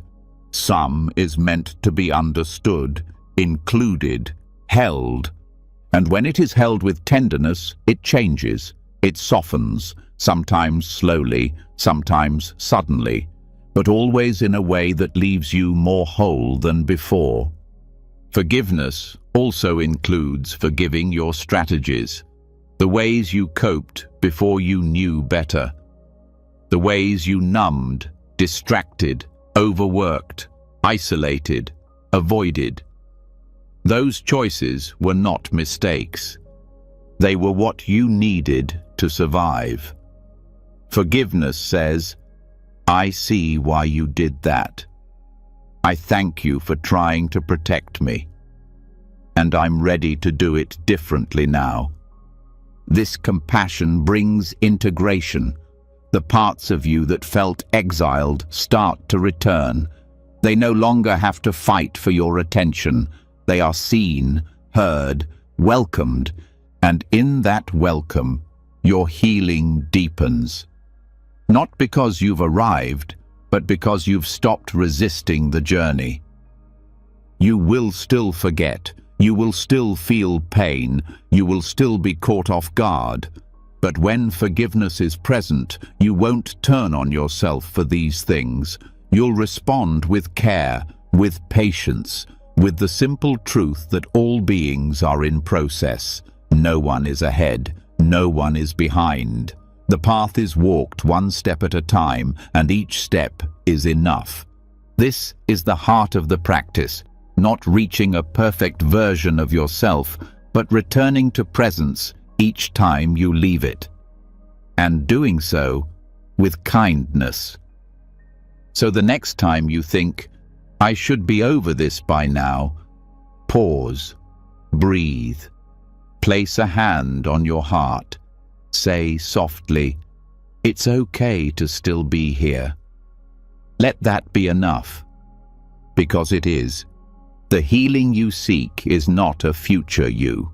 It's the you who can sit with yourself in this moment exactly as you are, with no timeline, no punishment, no pressure, just presence, just breath, just love, still here, still human, still worthy. And as forgiveness begins to settle in the body, as the urgency to be completely healed gives way to a gentler rhythm of presence, another structure begins to reveal itself. It's not loud or chaotic. It's organized, disciplined, familiar.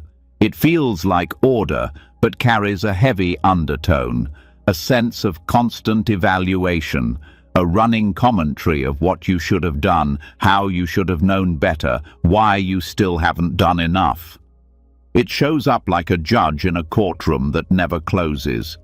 You become both the accused and the accuser, living under the weight of your own internal prosecution. This mental courtroom isn't always obvious. It doesn't always shout. Often it speaks through subtle disapproval, through the impulse to defend yourself in conversations that haven't happened yet, through the mental rehearsing of your explanation before you've even made a mistake, through the guilt that rises after setting a boundary, even when that boundary was necessary. It is the quiet background pressure that follows your choices, constantly asking if you're sure, constantly pointing out what could have been done better. This is the role of the inner prosecutor, and for many, it's the most relentless source of suffering. The role is often inherited, sometimes modeled by a parent, teacher, or authority figure who equated love with correction. Sometimes shaped by culture, where morality and worth are confused with performance and behavior. The mind, needing order and protection, adopts this voice as a way to stay ahead of shame. It creates a system of self-monitoring, thinking it will prevent rejection. If you can catch your flaws first, maybe no one else will. If you stay on trial in your own mind, maybe you can avoid the pain of public exposure. But this system never creates freedom. It only creates tension. It trains you to anticipate wrongness, even in stillness. It makes peace feel dangerous. It replaces ease with analysis. And over time, you begin to believe that this voice is necessary, that without it, you would lose all direction, that silence means failure. In Buddhist practice, this is a misunderstanding of mindfulness. True mindfulness is not surveillance. It is presence. It watches with clarity, not criticism. It sees causes and effects, but does not label you as guilty for being human. The inner prosecutor is not mindfulness. It is fear disguised as responsibility. The danger of this role is that it turns your own mind into a place you cannot rest. Even when you are kind, it questions your motives. Even when you succeed, it reminds you of what you missed. Even when you try to relax, it says you haven't earned it. And so, the body remains tense. The breath remains shallow. The heart remains guarded. To begin transforming this inner courtroom, you must first recognize the architecture. Notice when you are building a case against yourself. Pay attention to the tone of your inner voice. Is it inquisitive or accusatory? Does it ask to understand, or does it assume you're wrong? This distinction is subtle but essential. Then, begin to question the authority of this voice. Not with aggression, but with curiosity. Who taught me that making a mistake meant I was bad? Who taught me that discomfort required punishment? Who told me that love had to be earned through perfection? These questions open the structure. They reveal the conditions that built it. And once it's visible, you can begin to change the setting. Instead of a courtroom, create a sanctuary. A space inside yourself that does not judge, but holds. A space where you are not interrogated, but welcomed. This is not fantasy. It's a shift in awareness. It is remembering that you are not your thoughts. You are the space in which thoughts arise. In this sanctuary, compassion is the judge, and compassion sees the whole story. It sees your pain and your effort, your intentions and your missteps, your fear and your longing. It does not excuse harm, but it does not confuse behavior with identity. It recognizes the complexity of being human. When the old voice arises, and it will, you meet it with a different tone. You say, "I see you. I know why you're here. But I'm not putting myself on trial today." You redirect. You soften. You breathe. This softening does not mean becoming careless. It means becoming honest. When you are not constantly defending yourself, you have space to reflect with truth. You can admit when you've caused harm without collapsing. You can feel regret without turning it into a sentence. You can grow without shame being your motivation. Over time, the body begins to trust this new approach. The nervous system no longer braces for judgment. The breath moves more freely. The muscles unclench. You begin to feel safe in your own presence. And when that safety becomes the default, the inner courtroom dissolves. It is replaced by inner refuge. This does not mean the mind never evaluates again, but evaluation is no longer punishment. It becomes discernment, a clear seeing that guides action, not a loud voice that declares you wrong. Buddhism teaches that liberation is found in the cessation of suffering, not the perfection of self. The internal courtroom sustains suffering by keeping you trapped in the belief that you must earn your way out. But there is nothing to earn. There is only to return, again and again, to the present moment, to the breath, to the awareness that does not judge. That awareness is your sanctuary. It does not speak in extremes. It does not divide the self into right and wrong. It holds every part of you in stillness. It offers rest, not reward. And it becomes louder each time you choose not to attack yourself. When you begin to live from this space, the world also changes. You judge others less. You listen more. You become less reactive, more grounded. You hold space instead of controlling it. You forgive instead of correcting. Because the war within you has begun to quiet, and in that quiet, your natural compassion returns. This is how you reclaim your life, not by silencing the prosecutor with force, but by no longer believing that its voice is the truth. It is just a voice, and you are free to choose a different one. Not later, now. Because freedom doesn't wait for the trial to end. It begins the moment you step out of the courtroom and into the sanctuary of your own heart, where no part of you needs to be defended, and every part is welcome to be known. And as the courtroom dissolves, as the voice of the internal prosecutor begins to quiet, there is a pause that follows, a silence that feels unfamiliar. Not empty, but open. No one is assigning guilt. No one is asking for evidence. But in that openness, a question rises quietly and clearly. If there is no judgment, no punishment, and no more proving left to do, what are you actually allowed to feel? What are you truly allowed to want? And more than that, who gave you permission? For many, this is the moment of hesitation, not because they don't know how to feel, but because they don't yet believe they are allowed to. The absence of judgment doesn't automatically create freedom. It creates space. But that space must be filled with something real, something alive, and that something is self-permission.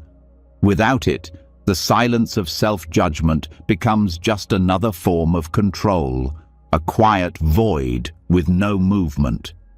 Permission is what brings color, sound, sensation, and risk back into being. It is what allows you to return to your natural rhythms, your full range of experience. Self-permission is not indulgence. It is not selfishness. It is the conscious, compassionate choice to allow what is true in you to exist, without performance, without delay, without waiting for anyone else to validate it. In Buddhist practice, this is the heart of liberation, not chasing pleasure, but letting go of the belief that your full self must be earned. Many people wait for permission their entire lives. They wait for the right time to rest, the right amount of productivity to justify joy, the right relationship to feel seen, the right environment to express rage, the right identity to finally say yes to pleasure. They live quietly, cautiously, respectfully, contained within the borders of what they believe is acceptable. And they suffer in that confinement, often silently. This waiting is rooted in shame. Shame teaches that certain parts of you are dangerous, disruptive, unworthy of belonging. The shame may not be loud. It may show up as hesitation, politeness, chronic overthinking. But behind it is the same fear that being fully yourself will lead to disconnection, that your messiness, anger, joy, or slowness will make others turn away. So you begin to filter, to compress, to calculate how much of you can safely be seen. But what if none of those parts were problems? What if they were pieces of your vitality waiting to return? Reclaiming self-permission begins with awareness, seeing where you hesitate, where you mute yourself, where you override your instinct. It means noticing how quickly you say should when you feel a genuine want, how often you apologize before you've even done anything, how conditioned you are to ask, "Is this okay?" when you should be asking, "Is this true for me?" Self-permission is not a thought, it is a practice. It happens in the body first. It lives in the breath that says yes before the mind can say no. It is in the moment you feel anger rising and choose not to shrink. In the moment you want to do nothing and let yourself rest without guilt. In the moment you feel joy and allow yourself to feel all of it without pulling back.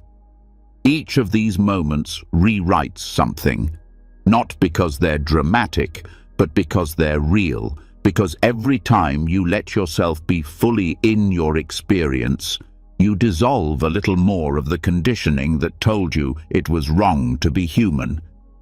One of the most powerful forms of self-permission is giving yourself space to feel messy, not just emotionally, but in how you show up. To not be polished, to not have the answers, to say the wrong thing and still be loved. This means learning how to stay with your discomfort without fixing it, to stop pretending that growth must be graceful. It means trusting that vulnerability is more healing than perfection ever will be. Messiness is not immaturity. It is what life looks like when it's lived fully, without needing to look good. Another layer of permission is in allowing anger, not to harm, but to clarify. Many people have turned anger into a shadow, something they repress or turn inward as guilt. But anger is not the enemy. Anger, in its clear form, is a signal. It shows you where your boundaries have been crossed, where your values have been dishonored, where your needs have gone unmet. When denied, it becomes bitterness. When welcomed, it becomes fuel for transformation. Giving yourself permission to feel anger doesn't mean you act on it without thought. It means you stop exiling it. You allow it to rise, to be seen, to teach. You let it move through your body without shame. You speak it when it's ready, not when it's boiling over. This changes how you relate to yourself. You are no longer suppressing fire. You are learning how to tend it. Joy also requires permission. Many people are more comfortable with suffering than they are with joy. Joy feels risky. It feels loud. It feels like an invitation for disappointment. And yet, joy is the most natural expression of a heart not being crushed under the weight of judgment. Joy does not need to be earned. It doesn't need to be proportional to your success. It doesn't need to be saved for a better time. It can live in the smallest things, a sip of tea, sunlight through a window, the sound of your own laughter. But to feel it fully, you must believe you deserve it. You must stop shrinking it. You must stop apologizing for it. Even laziness, when re-examined, can be reclaimed. What you call laziness might actually be depletion. A body asking for rest. A nervous system refusing to keep performing. A signal that you need slowness, not shame. Giving yourself permission to be still, to be non-productive, is radical in a world that equates busyness with virtue. There is a difference between choosing ease and giving up. One comes from wisdom, the other from despair. Self-permission is how you tell the difference.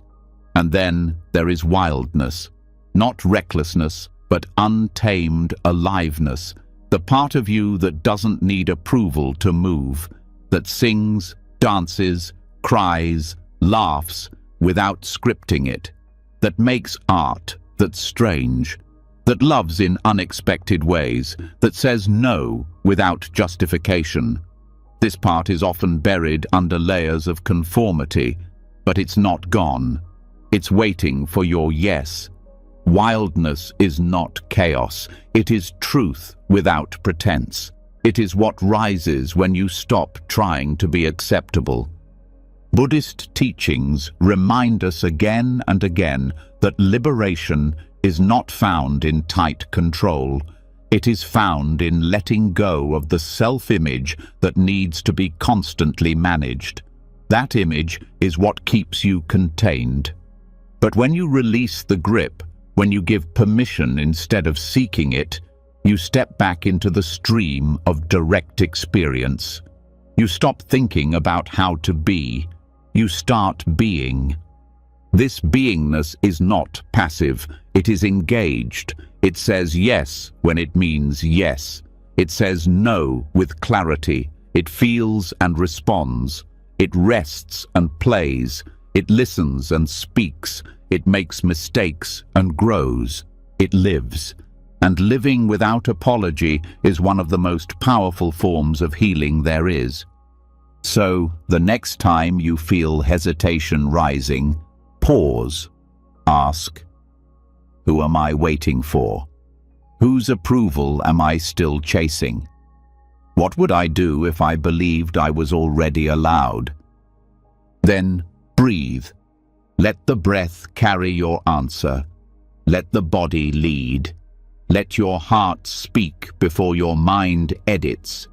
Because permission is not something you find, it's something you reclaim. And when you do, every part of you returns home. Not because you changed, but because you stopped asking for the world to tell you it's okay to be yourself. You remembered that it already is. And when you begin to live with self-permission, when the quiet yes within becomes stronger than the conditioned no, something profound starts to shift. You begin noticing the world differently. What once seemed external starts to feel personal, not in a painful way, but in a revealing way. What triggers you in others starts to mirror something deeper within yourself. And the judgments you once believed were only about them begin to point inward, reflecting something unspoken, unseen, and asking to be understood. This is not coincidence. It is the mirror principle. The recognition that how you judge others often reveals how you still judge yourself. It's a subtle mechanism, and one that's easy to overlook. You might hear someone speak with confidence and feel irritated. You might see someone take up space and feel uncomfortable. You might witness someone's emotional vulnerability and silently label them as dramatic. In those moments, it seems like your reaction is about them, but with mindfulness, you can begin to trace the discomfort back to its true origin. Often, it lives inside you, not as the exact behavior, but as a part of yourself that was rejected long ago. Projection is not something we choose, it is a defense. The psyche, when overwhelmed by parts of itself that feel unacceptable, pushes those qualities outward. It looks for someone else to carry them. This can happen with traits, emotions, even desires. When you have learned that certain parts of you are not safe to express, those parts don't disappear. They simply relocate. You begin to see them in others and react to them as if they are foreign, even threatening. The judgment then becomes a map. Each judgment is a clue, a reflection, a reminder that something within you has not yet been fully allowed. This does not mean that every reaction is false or that behavior doesn't matter. It means that intense, emotionally charged judgments often carry personal meaning. They are rarely about the other person alone. They are an invitation to look inward. This inward looking is not about blame. It's about curiosity. It's the practice of asking, what is this reaction showing me? Where have I disowned this part of myself? How did I learn to view this trait as wrong or dangerous? These questions don't require immediate answers. They are openings, pathways into deeper understanding. For example, if you judge someone for being needy, it may be worth asking where in your life you were taught that needing others made you weak. If you judge someone for being arrogant, ask where you have been punished for your confidence. If you feel resentment towards someone's success, explore where your own sense of value has been tied to comparison. These are not easy reflections, but they are liberating. In Buddhist teachings, there is no fixed self.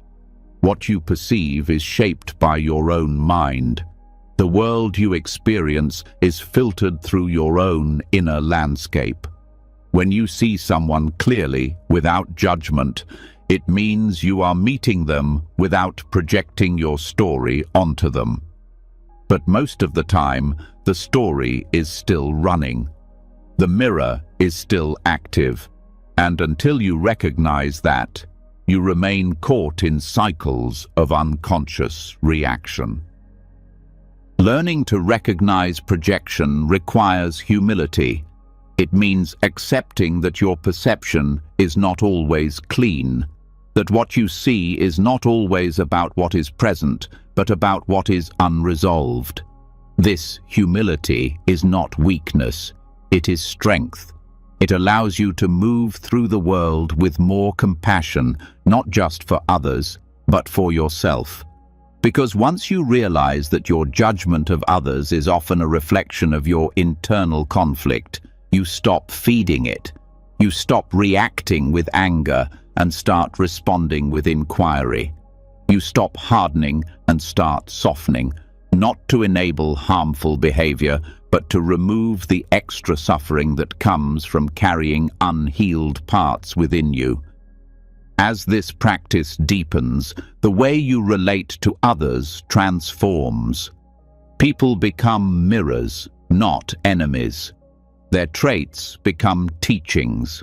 Even difficult personalities become opportunities to see what still triggers resistance inside you. This doesn't mean you accept all behavior. It means you stay present with your reaction and use it wisely. Every time you pause and look inward instead of blaming outward, you reclaim energy.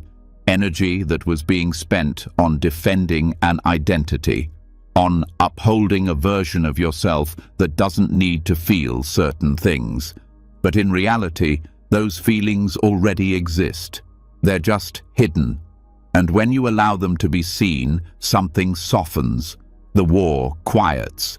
You begin to forgive parts of yourself you didn't know you were still punishing. The messy parts, the jealous parts, the insecure parts.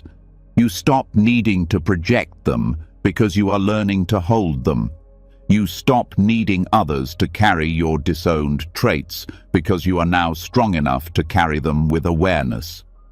This inner inclusion creates external harmony, because the more whole you feel, the less reactive you are. The less you demand perfection from others, the more space you give them to be human, to be flawed, to be in process, just like you. And slowly, your relationships change.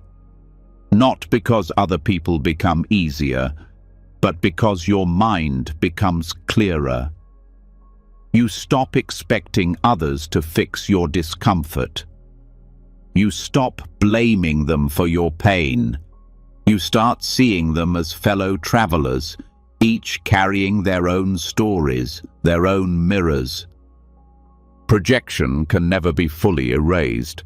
The mind is always filtering, but with practice, it can be seen through. It can be met with mindfulness. It can become a tool for awakening. Each time judgment arises, it becomes a doorway, a moment to pause, to reflect, to ask what it reveals, not about them, but about you. This practice is not comfortable, but it is powerful. It frees you from the grip of unconscious reaction. It liberates you from needing the world to reflect only what you find acceptable. It invites you into wholeness, not a perfect image, but a lived truth.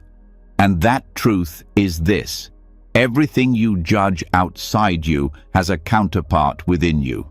And when you heal that inner wound, the judgment loses its sharpness. It becomes understanding. It becomes compassion. It becomes space. This is not spiritual theory.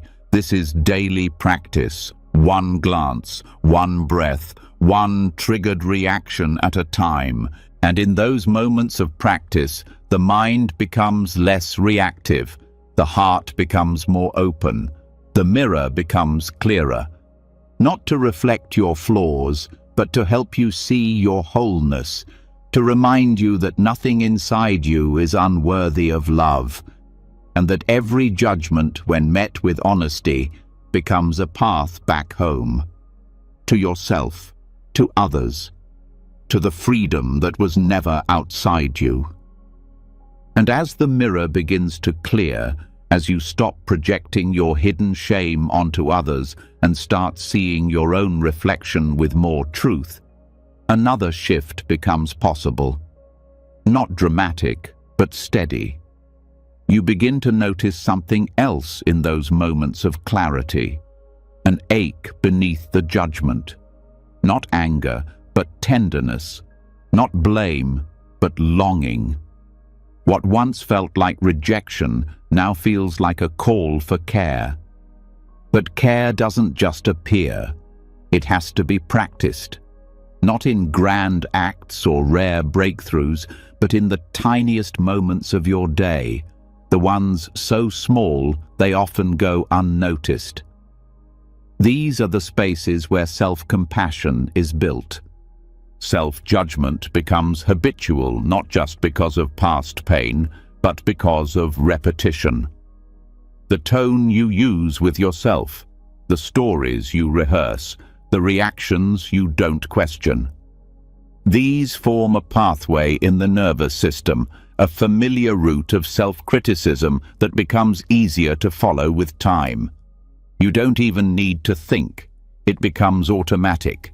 A quick internal tightening, a dismissal, a silent comparison, a hidden wince. To reverse this pattern, you don't need to overpower it. You need to redirect it, gently, frequently, in small, consistent moments that teach your body it is safe to be kind. These are not conceptual shifts. They are nervous system rewrites, and they happen through micro moments of compassion, brief, real, repeatable points of contact between your awareness and your humanity. These moments can be as simple as pausing when you catch yourself rushing, softening your breath when you feel triggered, noticing tension in your jaw and relaxing without judgment, replacing "I'm such an idiot" with "that was hard." These aren't affirmations designed to cover pain, they're doorways back to truth. The truth that your nervous system is not a machine. It needs gentleness, not force. The truth that the way you speak to yourself matters more than you've been taught to believe. Most people wait for the perfect time to practice compassion. They think it must come when everything is quiet, when the room is calm, when the pain has passed. But that's not where it grows. It grows when you're late and tense, when you forget something important, when you fall back into a habit you thought you'd broken. These are not failures, these are openings. Each one invites a new response. Micro moments are not passive, they require attention. You have to notice them. You have to catch the impulse to self-correct, to scold, to tighten.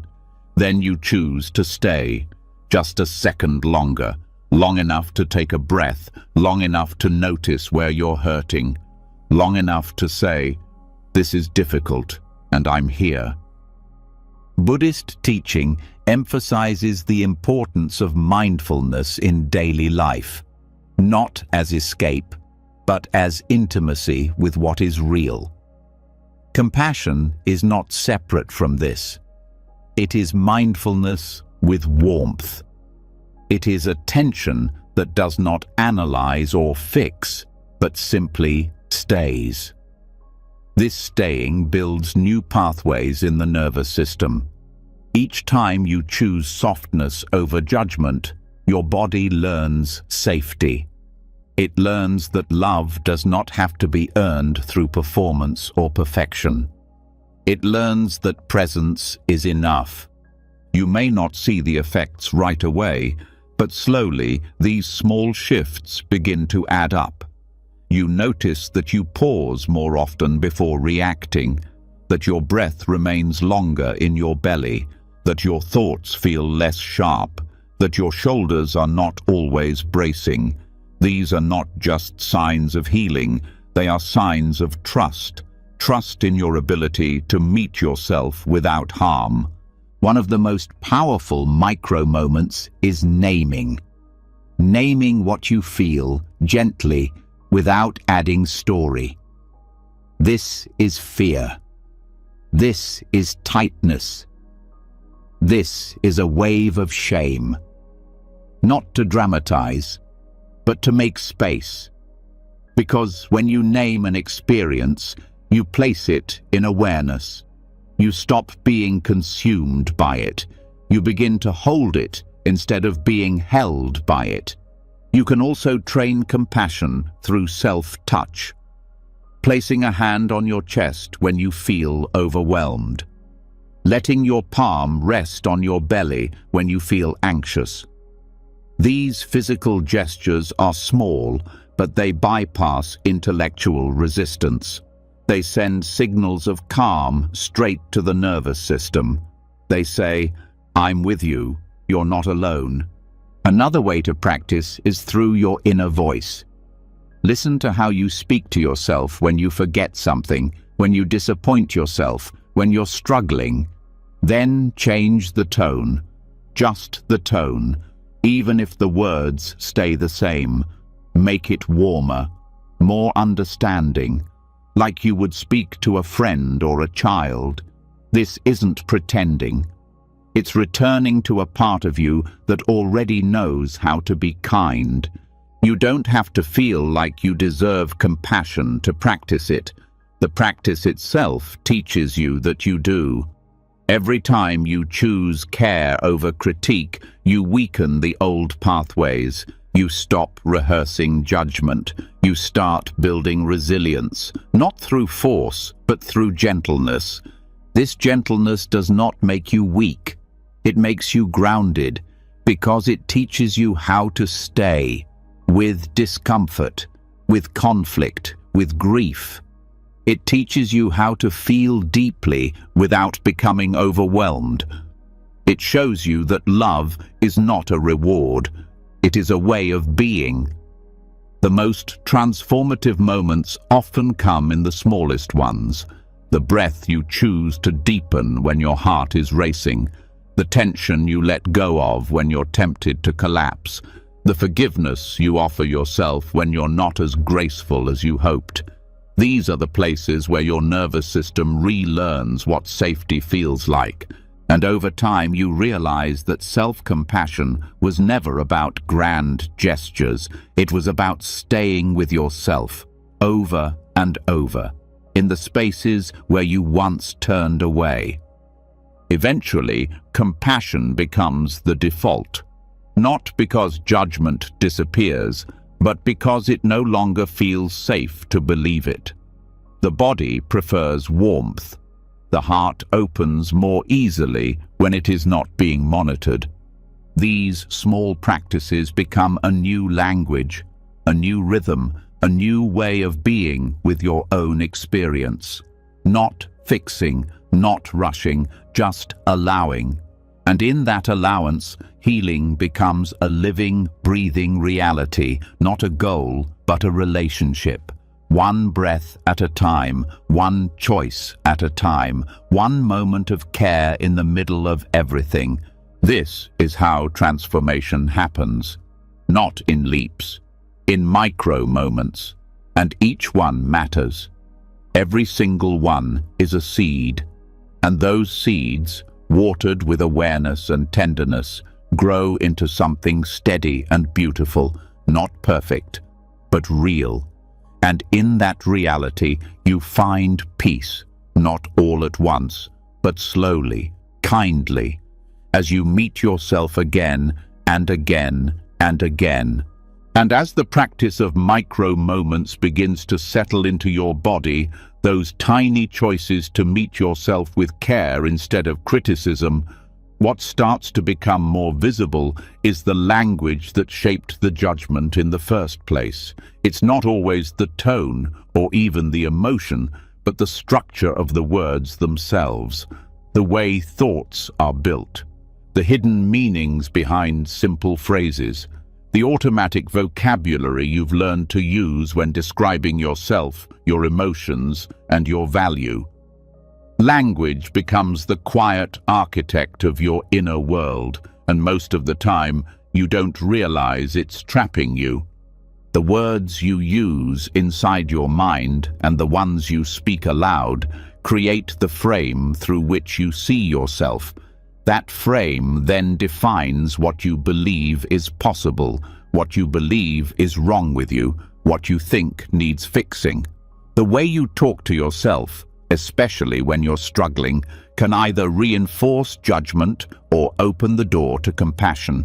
But because language is so immediate, so constant, and so normalized, it's rarely questioned.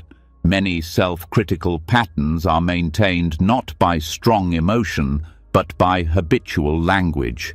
Phrases like, "I always mess things up," "I'm not the type of person who gets it right," or "I should know better by now," seem harmless at first.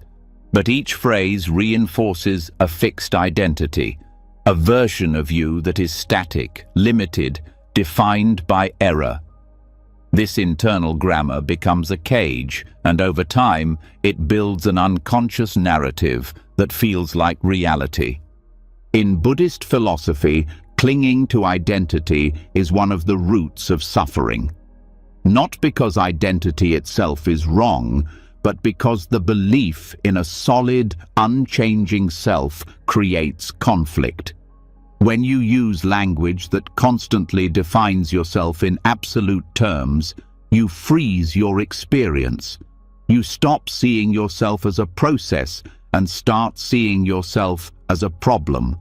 That frozen image becomes harder to escape because your words keep giving it life. Self-judgment thrives in statements that collapse the moment into the self. "I failed" becomes "I am a failure." "I'm having trouble focusing" becomes "I'm so lazy." "I'm feeling overwhelmed" becomes "I'm a mess." These subtle shifts take temporary experiences and transform them into identity statements. And once something becomes identity, it feels permanent. It feels personal. It feels heavy. The first step in breaking free from these language traps is noticing them. Not just when they're extreme, but when they're quiet and casual, when you mutter to yourself under your breath, when you explain your behavior to others, when you reflect on your day before bed. These are the places where judgment often hides inside common phrases. "I was so stupid." "That was typical me." "I never get it right." These statements may seem like nothing, but they shape your nervous system's sense of safety and belonging. Awareness allows for change. When you begin to observe your language as a practice, you create the opportunity to shift it, not through forced positivity or fake affirmation, but through accurate, compassionate reflection. You replace "I am so lazy" with "I'm feeling tired today." You replace "I'm not enough" with "This moment feels hard." You move from absolute identity to present moment honesty.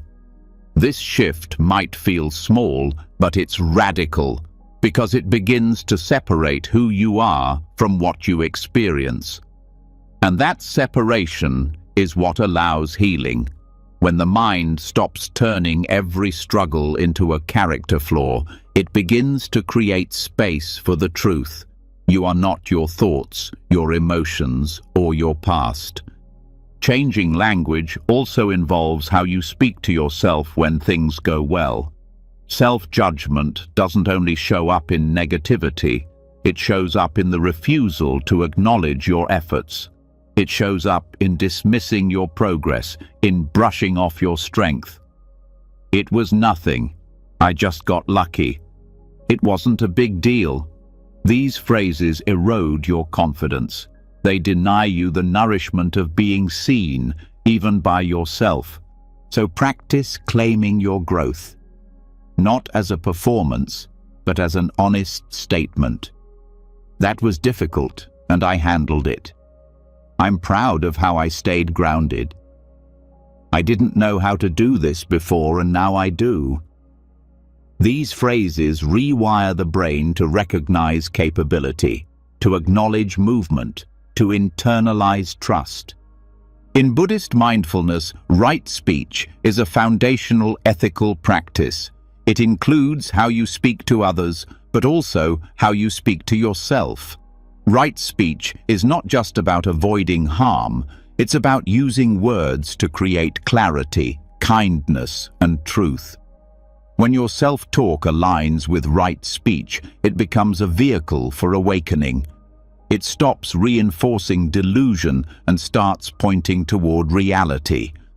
Reality, in this case, is that you are constantly changing, that your value is not tied to perfection, that your mistakes are not definitions.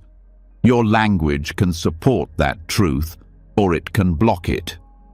And the choice begins in every sentence you think or speak. Another powerful way to shift your language is through questioning. When you hear a judgmental phrase arise, pause. Ask, is this true? Where did I learn to speak to myself this way? Would I say this to someone I love? These questions interrupt the automatic pattern. They bring you back to awareness. They allow for something new. And in that pause, you can choose a different word, a more honest one, a more accurate one that reflects the fullness of your experience, not just the part that is hurting. You may also notice that the language you use mirrors the voices from your past. Maybe a parent's criticism, a teacher's tone, a cultural message that was repeated so often it became yours. When you recognize that your inner voice is not original, it becomes easier to question, to release, to rewrite. This rewriting is not about perfection. It's about presence. It's about returning again and again to a vocabulary that honors your humanity, that leaves space for growth, that gives you room to breathe. The more you practice this, the more natural it becomes. Your default language starts to change. Instead of, I should be better, you begin to say, I'm learning. Instead of, I'm too much, you begin to say, I have strong feelings, and they matter. Instead of, I'm failing, you begin to say, I'm finding my way through something difficult. These statements don't erase the pain, but they create safety within it. They build a foundation of trust. They remind your body and mind that you can hold your experience without collapsing under it. This is how language becomes medicine, not in the form of slogans, but in the form of presence. You are not trying to fix yourself with words. You are meeting yourself with them. You are shaping your inner world through conscious expression. And as that world begins to soften, so does your relationship with yourself. Judgment turns into understanding. Harshness gives way to tenderness. Fear loses its grip, and slowly your words become a home you can live in, not because they're perfect, but because they're true and kind and yours. And as your language begins to shift, softening the inner dialogue that once reinforced shame and rigidity, you may start to notice something deeper beneath the words. A structure that has silently shaped your beliefs, your time, your identity. It does not always sound harsh. Often it sounds practical, responsible, even admirable. But it has trained you to evaluate your worth through output. It asks what you did today, what you accomplished, what you earned. It praises your usefulness and questions your rest. It speaks not from your heart, but from a system you never agreed to serve. This is the voice of the inner capitalist. The inner capitalist is not only about money, it is a mindset, a lens that equates productivity with morality. It measures success by visibility. It treats your body as a tool, your attention as a commodity, your value as something that must be proven over and over again. It turns the self into a product, not a living, breathing presence, but something to be polished, optimized, and sold. This internalization is rarely conscious. It begins subtly, reinforced by culture, school, work, even family. You're praised for being busy. You're admired for working through pain. You're told to keep pushing, to maximize your time, to make every moment count. These messages reward performance and punish stillness. And over time, you stop asking if they make sense. You simply follow. But in Buddhist practice, the self is not a task. It is not a resume. It is not a role to be maintained.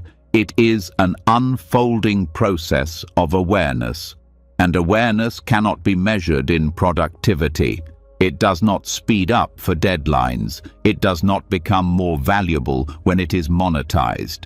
When you begin to live from awareness instead of identity, the illusion of the inner capitalist starts to fall apart. Yet it often clings tightly. It questions your worth when you rest. It calls you lazy when you say no.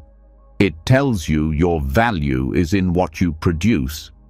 Even when your body is tired, your mind echoes with, "I haven't done enough."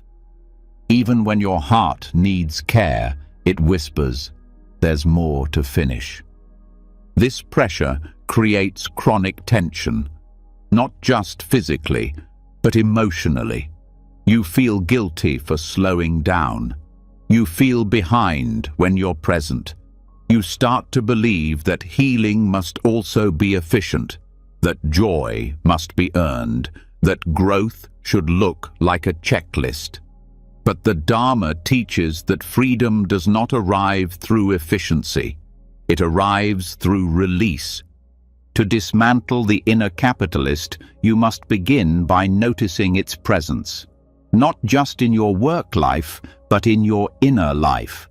When you wake up, what is the first question your mind asks?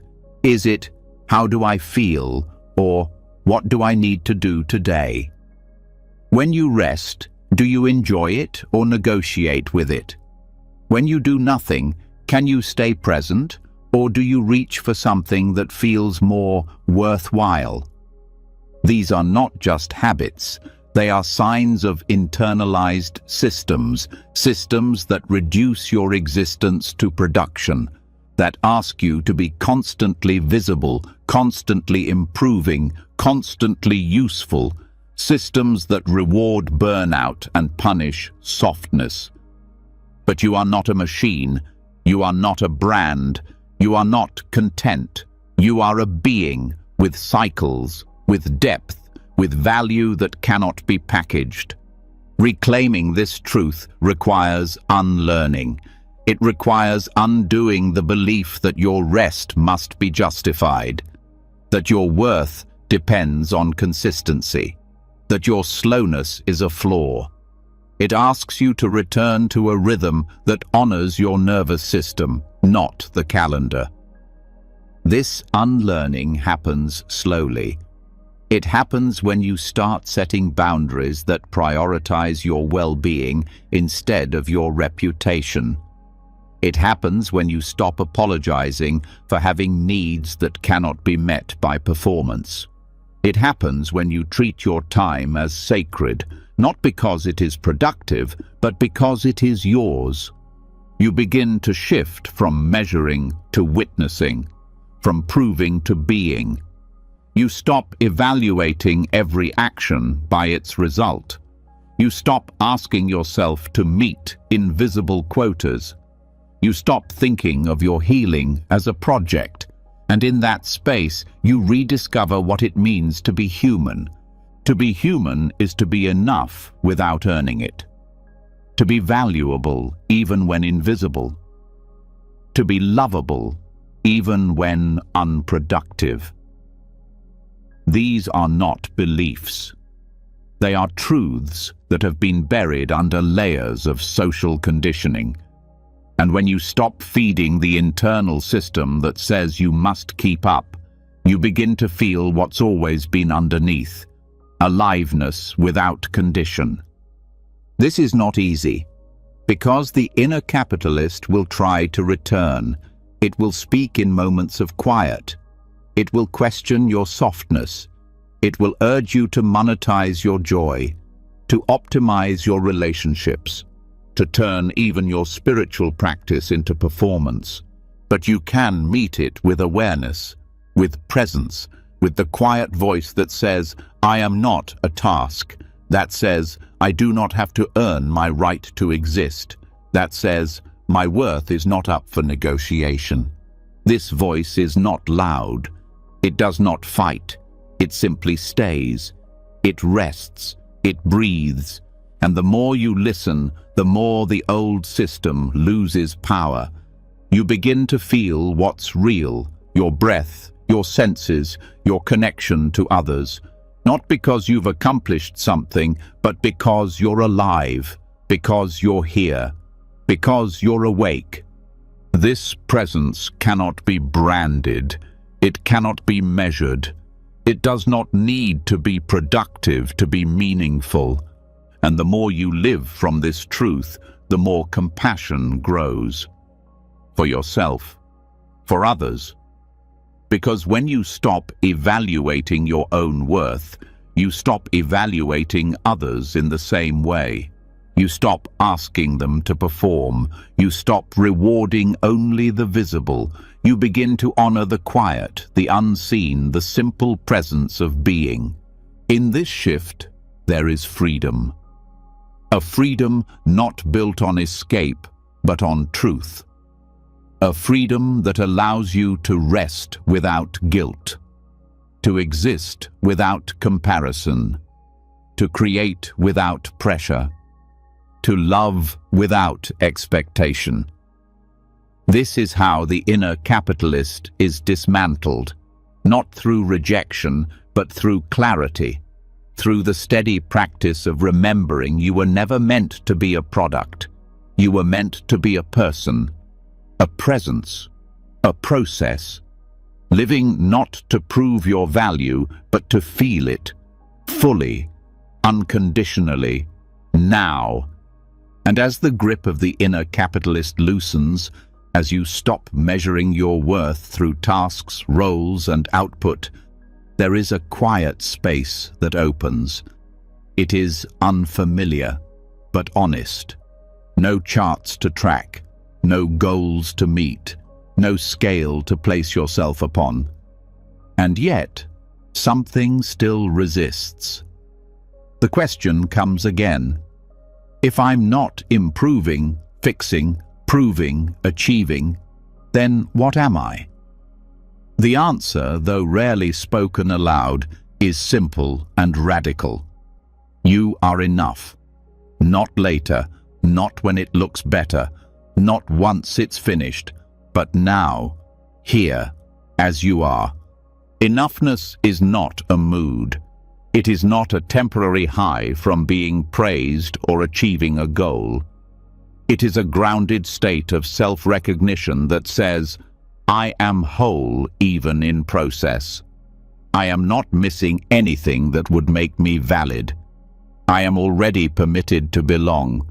But in a world that constantly trains us to seek the next upgrade of our bodies, our status, our healing, our self-image, this kind of being feels subversive, like letting go of an identity we've been taught to cling to. The pressure to improve never ends on its own. It reinvents itself constantly. Even healing becomes a task. Even inner peace becomes a destination. The culture around us sells the illusion that if you could just do a little more, learn more, meditate more, control more, you would finally arrive. But arrival is an illusion when you are chasing the future as a condition for self-worth. Embracing enoughness is a refusal to participate in that loop. It is not resignation. It is not lowering your standards. It is the decision to relate to yourself from dignity instead of deficiency. It is the wisdom to recognize that growth still happens, but not because you are incomplete.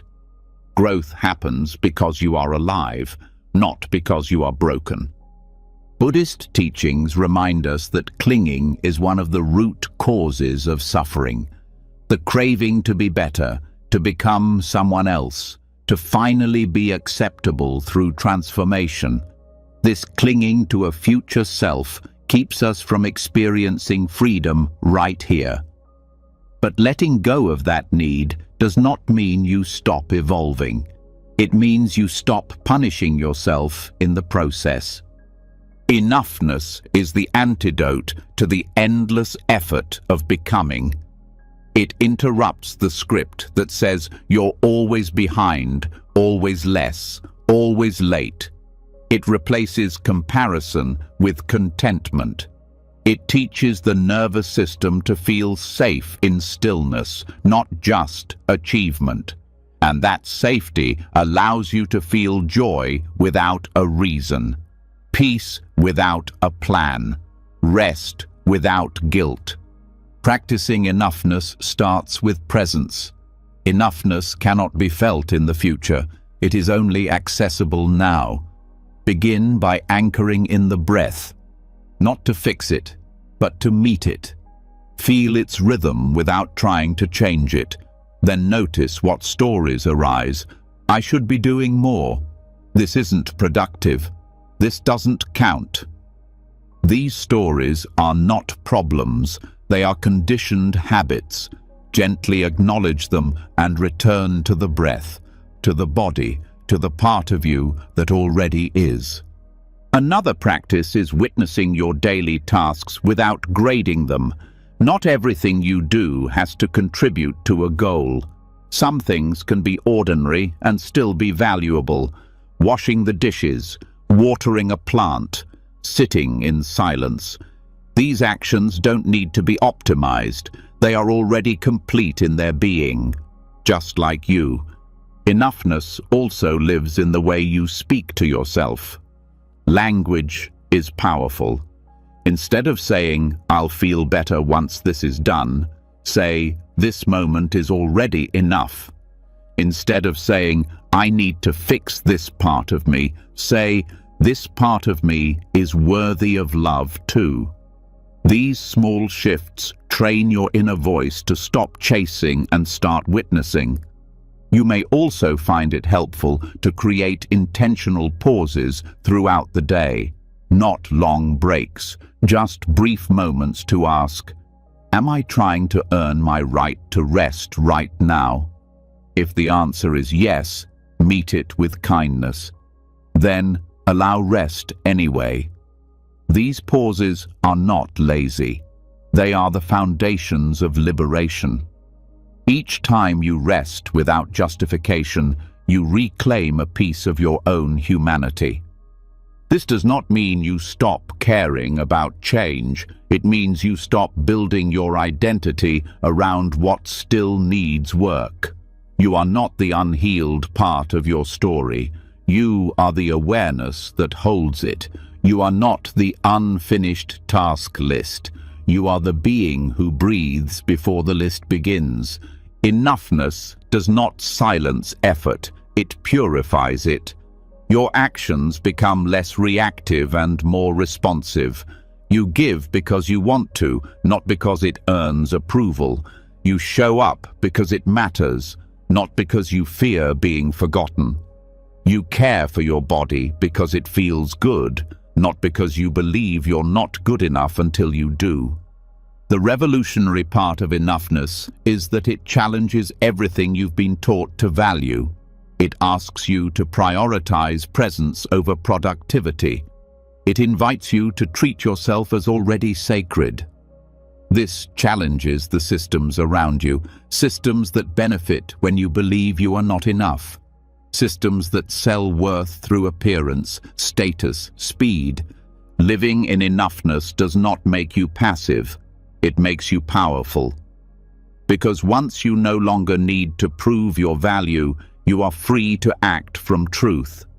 Your energy is no longer wasted on performance. It becomes available for connection, for creation, for service rooted in sincerity rather than fear. This way of living is not glamorous. It often goes unseen, but it changes everything. You walk differently when you're not performing. You speak more clearly when you're not trying to impress. You rest more deeply when you're not waiting to deserve it. Enoughness also changes how you see others. You stop needing them to validate you. You stop comparing. You start seeing their worth as intrinsic too. You make space for their process. You stop competing and start relating. You stop judging and start listening. This shared recognition that we are all already enough builds a different kind of community. One where people are not products, where healing is not a race, where your worth is not conditional, where love is not a reward but a given. To live this way requires courage. The world will still whisper that you need to keep earning, that you're not quite there, that enoughness is for later. But your practice is to remember that there is no later. There is only this moment, this breath, this being. And from this being, everything begins. Not because you are fixing yourself, but because you are free. Enoughness is not a destination. It is a homecoming to your own body, to your own truth, to the life that has always been waiting for your presence, not your perfection. And each time you remember that, even for a moment, you are already living the revolution. Quiet, steady, unshakable, enough. You've made it all the way through the hidden voices, the inner courtroom, the quiet guilt, the subtle habits, the cultural noise, and the language that never quite gave you peace. You've sat with the parts of yourself you were taught to judge. You've touched grief without labeling it as failure. You've learned that healing isn't a finish line, and enoughness isn't something you earn. This wasn't just a list of teachings, it was a slow, sacred return to your breath, to your body, to the truth that you are already whole beneath the noise, that the voice of judgment is not your voice, that the need to prove is not your nature, and that softness is not weakness, it's wisdom in action.